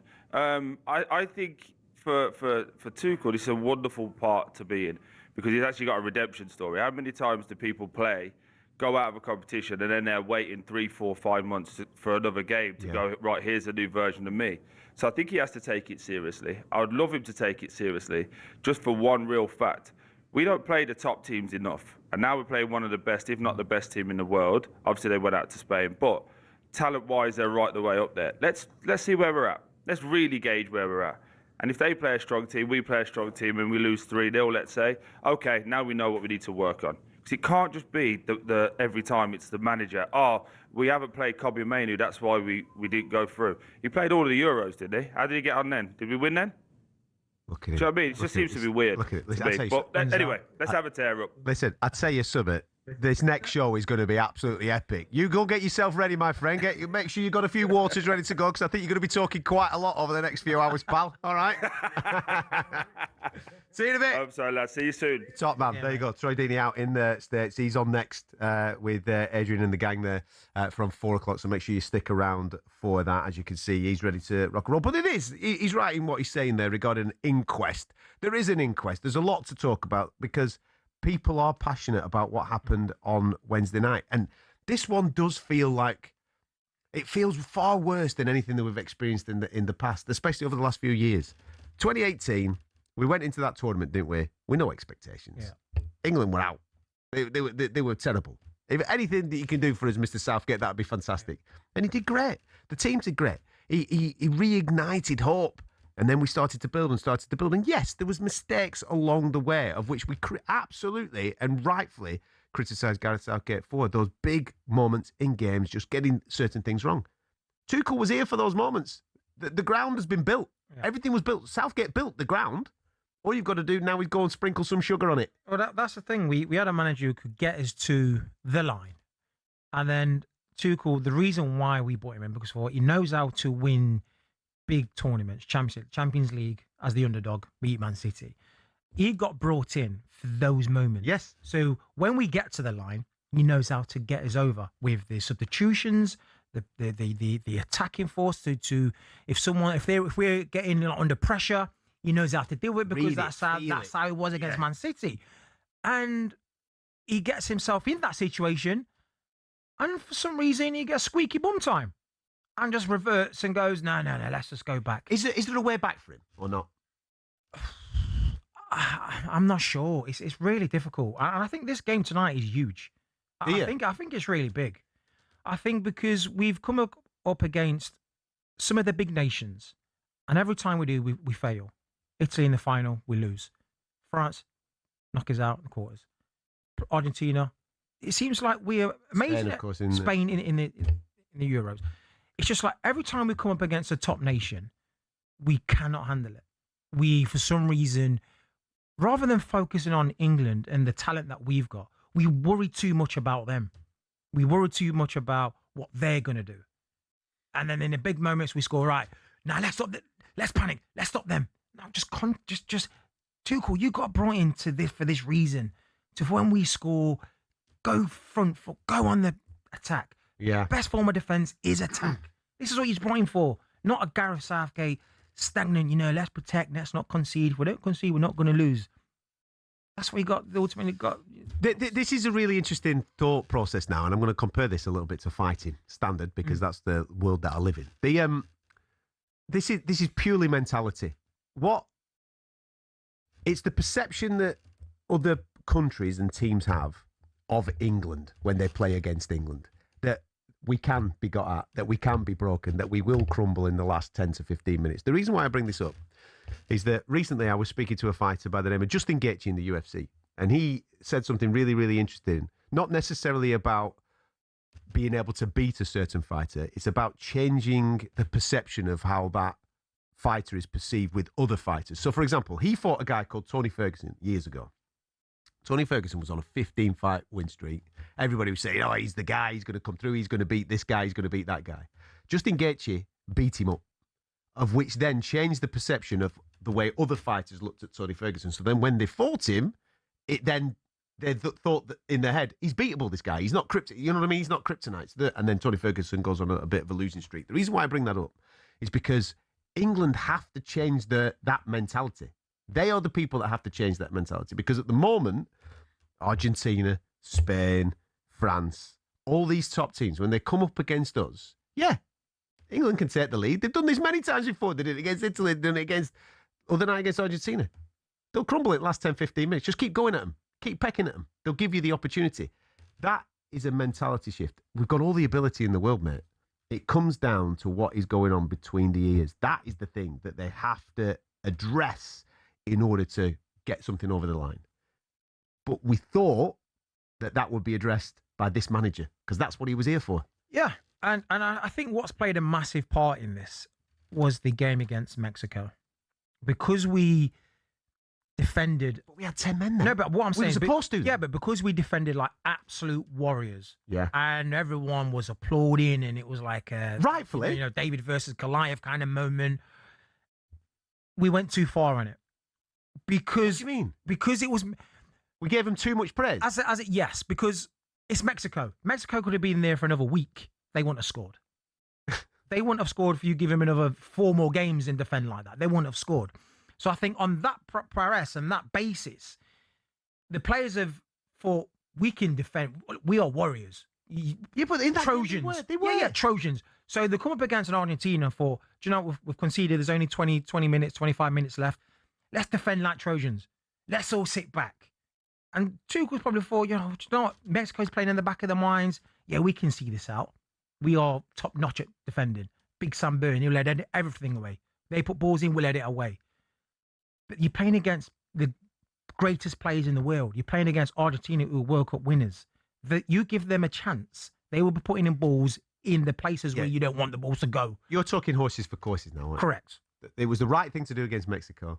It wasn't the right thing to do against Argentina. But again, that comes back to Tuchel. You were there for that, to read that. There's many different ways to skin the cat, and he didn't skin it that particular time because he reverted back to whatever he knew in the Mexico game. And also, there's a lot of there's a lot of pressure on England. A lot of pressure. Of course, a lot of pressure. The media are ruthless at times, and the players that are playing there, I've seen how the media treats the players. They would have been watching, the golden era. They would have seen how they get treated. They would all be in there. And then now you're in those shoes, big shoes to fill, and you're like, I don't want to be on the receiving end. So there's not only is the moment of pressure, I get it. There's the nation on your back, there's the media on your back, and you go on your shell, like I said, you go, let's just protect. But again, you've got a manager in there, and that's his job as well. We'll continue this for the last 15 minutes of the programme before we hand over to Troy Deeney and the gang over in the United States of America. Before we get there, though, let's get a little update from Royal Birkdale, shall we? Sean O'Brien's across this. Any changes in the leaderboard, Matt? No, still Ryan Fox and Lucas Herbert at the top on 8 under par. Ryan Fox is in the clubhouse. Lucas Herbert's about to tee off in about 5 minutes. And the chasing pack are underway. Positive reception for Bryson DeChambeau on the first tee. He just got his third round underway slightly earlier than he would have liked after that 2-shot penalty last night. He's still only 3 shots back and still a massive talking point here at Royal Birkdale. Rory McIlroy still toiling out there, 7 shots back. But Tommy Fleetwood is on the move. He's now just 3 shots back after a birdie at 5. And when it's a Fleetwood birdie, they sound a little bit louder. He's very popular here in his hometown. It's been a steady start for the other 3 Brits in contention, Bob McIntyre, Alex Fitzpatrick and Matt Wallace.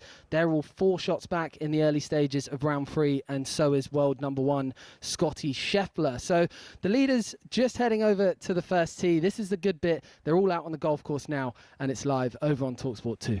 The Open Championship update on talkSPORT with Arnold Clark. Buy a used car and get a free 2-year service plan. Top man, Sean, thank you very much. Do stick with us. You're listening to talkSPORT.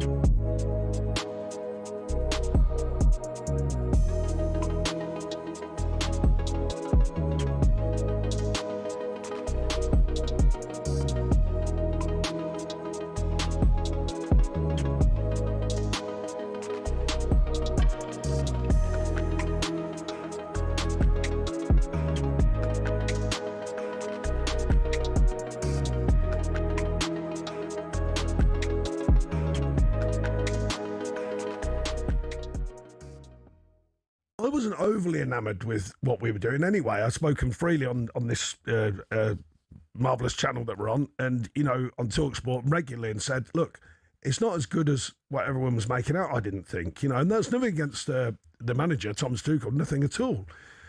It's just that I didn't think, I wasn't thinking we were blowing teams away and we were purring, but we were finding a way, and that's equally fair to say. That's a brilliant thing to have, of course, if you're not playing brilliantly, but you're winning games. Now, that's a great habit. We all know that. So I don't think I was too... I try and give balance to my comments about these things, and I didn't think we were magnificent anyway. There was a lot of talk about this feel, and how the feel was better. I wasn't having that bit. I was going, oh, come on, do me a favour. And I've spoken freely on, I think it was with Simon and Jim about, Gareth's time, and they were sort of suggesting I was supporting him because I'm his mate and all that. I wasn't. I was just calling it how I think it was. I don't think there was radical change. I had a big debate with Simon about it on their show and said, look, I don't think there is radical change. Simon was saying there is, and he's a master tactician and that's fine, by the way. I've got no problem with people's comments because we're here now talking about it. But I did say on that show, I did say to Simon, I said, Simon, there's nothing radically changed here. If you cut through the noise and you go, in balance to that side of it, which I have been intrigued with, is I do think this is the best opportunity we've had, certainly in my lifetime, I think it's the best opportunity we've ever had to win the World Cup. Not because we're amazing, but because the other superpowers are not as superpowered as what they were. France were flying. I think we're all shocked by that one because they were the ones who you thought, right, okay, they're what we think they should be, apart from their last game.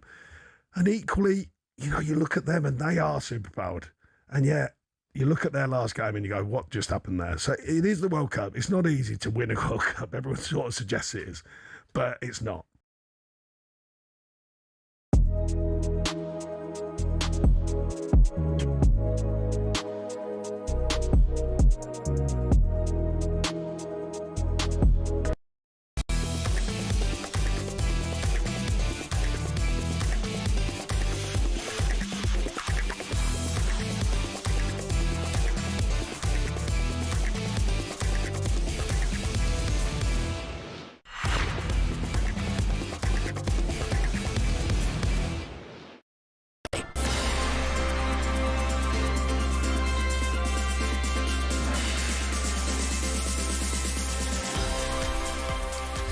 It's the World Cup weekend. I'm Adam Catterall, Jermaine Pennant alongside me. It's been an action-packed show. Thank you very much for your attendance this afternoon as well. We're going to be handing over to the States in a moment or two as we build up towards England's third-place playoff against France. But we're going to finish with a bit of utter walk nonsense, right? I normally do this with Dyche, right? We talk about the things that have maybe just gone a little bit too far, especially connected to this World Cup, right?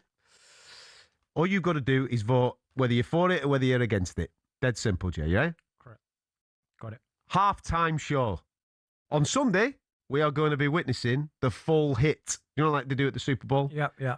There's going to be a period of delay, let's just say. I say first half. After the second quarter, minutes, right? after the hydration break. 30-minute break. There'll be a break, mate. And the likes of the Justin Biebers, the Madonnas and the Shakiras of this world are going to be flying onto that pitch to do a little bit of World Cup final half-time show. It's all curated, by the way, by the brilliant Chris Martin from Coldplay. No. What is that walk nonsense? Are you in? Where are you at with it? Absolute, utter woke nonsense. That's ridiculous. This is the World Cup. This is football. Let's not try and start tarnishing the American, Tarnishing? Putting all their... Justin Bieber, mate. Justin Bieber. I Madonna. Not Maradona. Madonna. It's not a Super Bowl. This is not NBA. It's a stick to the football. We have 15 minutes break. If you start going into half an hour, it's kind of dangerous for players. Yeah. American football... Re-warm up. And American football is a lot stop-start, short burst. Football's intensity. So there's a reason why it's 15 minutes, because anything after that, you almost start cramping up. You start stiffening up. And 30 minutes is a long time to then go back out there and go, boof, high intensity. That's kind of dangerous for the players. So that is, for one, is poor. And yeah, utter woke, absolutely nonsense. I don't want to see people singing. I want you to 15 minutes, me get my breather in if I'm angry or happy, and then go again. I don't watch no. What about the people in the stadium, though? Get a mini concert like middle of the game. All they've already buy is getting down to the bar, mate. Getting a pint scene. They don't care about who's performing. If they want a concert, they'll go to O2. It's been very Americanized, this World Cup, hasn't it? I'm gonna heighten so it. Americanized. I'm gonna heighten it even more for you, right? When you win or become the runner-up in the World Cup final, you get a medal, don't you? You get a medal, yeah. Yeah. Oh, we're going next level now. Check this for utter walk nonsense. Tell me whether you're for this or not, right? Do you know when you win the Super Bowl, you get a Super Bowl ring, don't you? And then an NBA. Yeah. Do you get it in the NBA as well? Yeah. Right, okay. That's why I say, like, the sugar Michael Jordan getting 5 rings. Right. Yeah. Well, the rings are being implemented now to the World Cup, my man. Oh. So, as well as a medal, I'm told that it's as well as a medal. So you get your medal, standard, but you also get a World Cup ring. Are you in for that? Get the lads down All Beach with the rings on. That's what you want, isn't it? I just seeing the boys. Just imagine if we won 2 in the next, how many years, and you see the boys in O Beach. World Cup ring. In Dubai or something, they've got these massive medallions on. Why are they trying to OTT Americanise? Well, it's Trump, in it. It's American. I'm it's over there, and Fantino is absolutely a sellout. Anything the America want, or Trump say, oh yeah, great idea. How much you paying us? Oh yeah, fantastic. Should we play on the moon? How much? Yeah, 2 billion. Yeah, let's go. Great game idea. Atmosphere is fantastic. FIFA for sale. FIFA for sale. Honestly. So you're against the rings. Shambles. You're against the rings. Yeah. You're against the half times. Why? You're against the quarters. Well, yeah. That's just this off. This. Don't get me started. Honestly, it's utter woke. The thing madness. is, this has been the worst. He's came out and said this has been the greatest World Cup ever out of all the World Cups. He needs his head. Mate, there's been some good games. Come on, there's been some good games. Okay, there's been some good games, but look at all the farces surrounding it and going on. It's just shambles, mate. Poor. On the pitch, I think it's been really good. I agree with you. Ticket cost ridiculous. All this hydration break. I'm not for. Yeah, I'm not for a half-time show. You've got You're just dragging it out. Listen, what's it going to be like midnight or whatever time it is that by the time we get into the second half? Not for me. And then you've got these World Cup rings. I think little commemorative rings, all right, man. Nah, players have come off the pitch. They've got to wait another half to get back on there. Stop. Nah, come on. This is a shambles. Right, I'll change tact here for you. Check this out, right? Messi. Do you remember seeing that picture years ago with Messi and Lamar when he was a little baby, right? Yeah. So Messi and Yamal in the final is a 1 in 625 trillion chance. The reason why I point that out is because a picture has been going around on social media. I'm sure you've seen this. It's been going around for years, this. Lionel Messi giving baby Lamine Yamal a bath. I don't know how this is weird in itself, innit? How did this even start? Families entered a raffle. Barcelona players were assigned by random lottery, and somehow 20-year-old Messi ended up pairing up with 5-month-old baby that was Lamine Yamal. I mean, this story is absolutely bonkers, isn't it? Well, it is bonkers, in whatever is in that bathwater that Messi touched. Look at that. For people that are tuning into this on our YouTube channel, that's the picture. So, what a competition that is. Barcelona fans, there you go. Get your tickets in. Bring your baby and have it bath with a player. Have a baby boy. Have a baby boy. I'm going to bath it by Messi. It's madness, that, isn't it? Just wash his toes with you, Messi. Yeah, but maybe you sprinkle a little stardust on him. Who knows what it was? The probability, by the way, of this happening, it says you're more than 2 million times more likely to win the Powerball jackpot than to have this entire script play out. It's roughly equivalent to picking one specific second out of 20 million years. 1 in 625 trillion. It is bizarre. It's bizarre, and what is bizarre as well is how good Lamine Yamal is. It could be his World Cup tomorrow, mate. It could be a passing of the torch. Just imagine that. You bath me, but I'm going to beat you in the final. that wash you gave me 20 years ago, cheers for that. I really appreciate it. I came out smelling like Dove. But now I'm going to beat you in the final. That's my repayment. Cheers. What an odd thread into a World Cup final that is. But it could be the passing of the torch. The last generation to the next generation. Remember, he turned 19 in this World Cup, this young man. I thought he was great against France. He could have an even greater moment tomorrow night, and you'll be able to catch it all live on talkSPORT. It's been an all-over-the-place show today. I hope you've enjoyed it. Thank you very much for coming to join us. You've been absolutely brilliant. It's your show as much as it is ours, as always. Sean Dyche a little earlier on. Jermaine Pennant. Where were you on your way to? A restaurant date or something? What was the crack? Where was it? No, I was actually popping out somewhere. Doing a bit of shopping in town. Yeah, because I'm going away tomorrow. So I needed some last bits. I got the call up. And I looked in the closet, got my boots out, but straight here. Appreciate you, mate. Thank you very much for jumping on it. We're going to hand over to the States in a minute. You've heard that Troy Deeney's absolutely fired up. He's ready to go. It is loaded and locked for an action-packed show as we build up towards the third place playoffs. Thanks for tuning in. I'll catch you next time.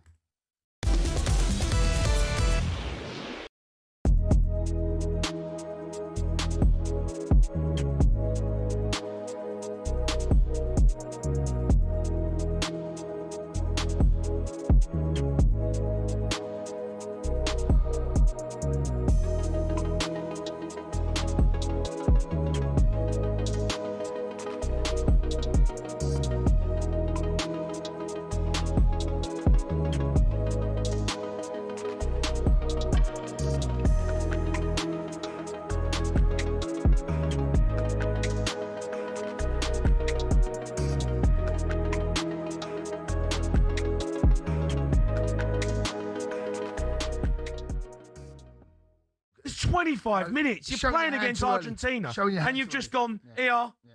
There you go. Just attack us. Attack v defence. Do you know what, Jay? I can't believe I'm having this conversation about Tuchel. I cannot believe I'm having this conversation. Sack him. It's just rinse and repeat as England. And I don't know whether he looked back on that Mexico game and got drawn into how comfortable he felt. No, Jay, I'm not giving you an answer. I'm trying to find a reason. I'm trying to get into his head. I don't know the answer, Jay. Any more than you. Don't, Jay. I'm trying to find a reason. But why put Bellingham on the left? Jay, I don't know. Why not bring Rashford on? I don't know. Why not bring Saka on? I don't know. I'm trying to get.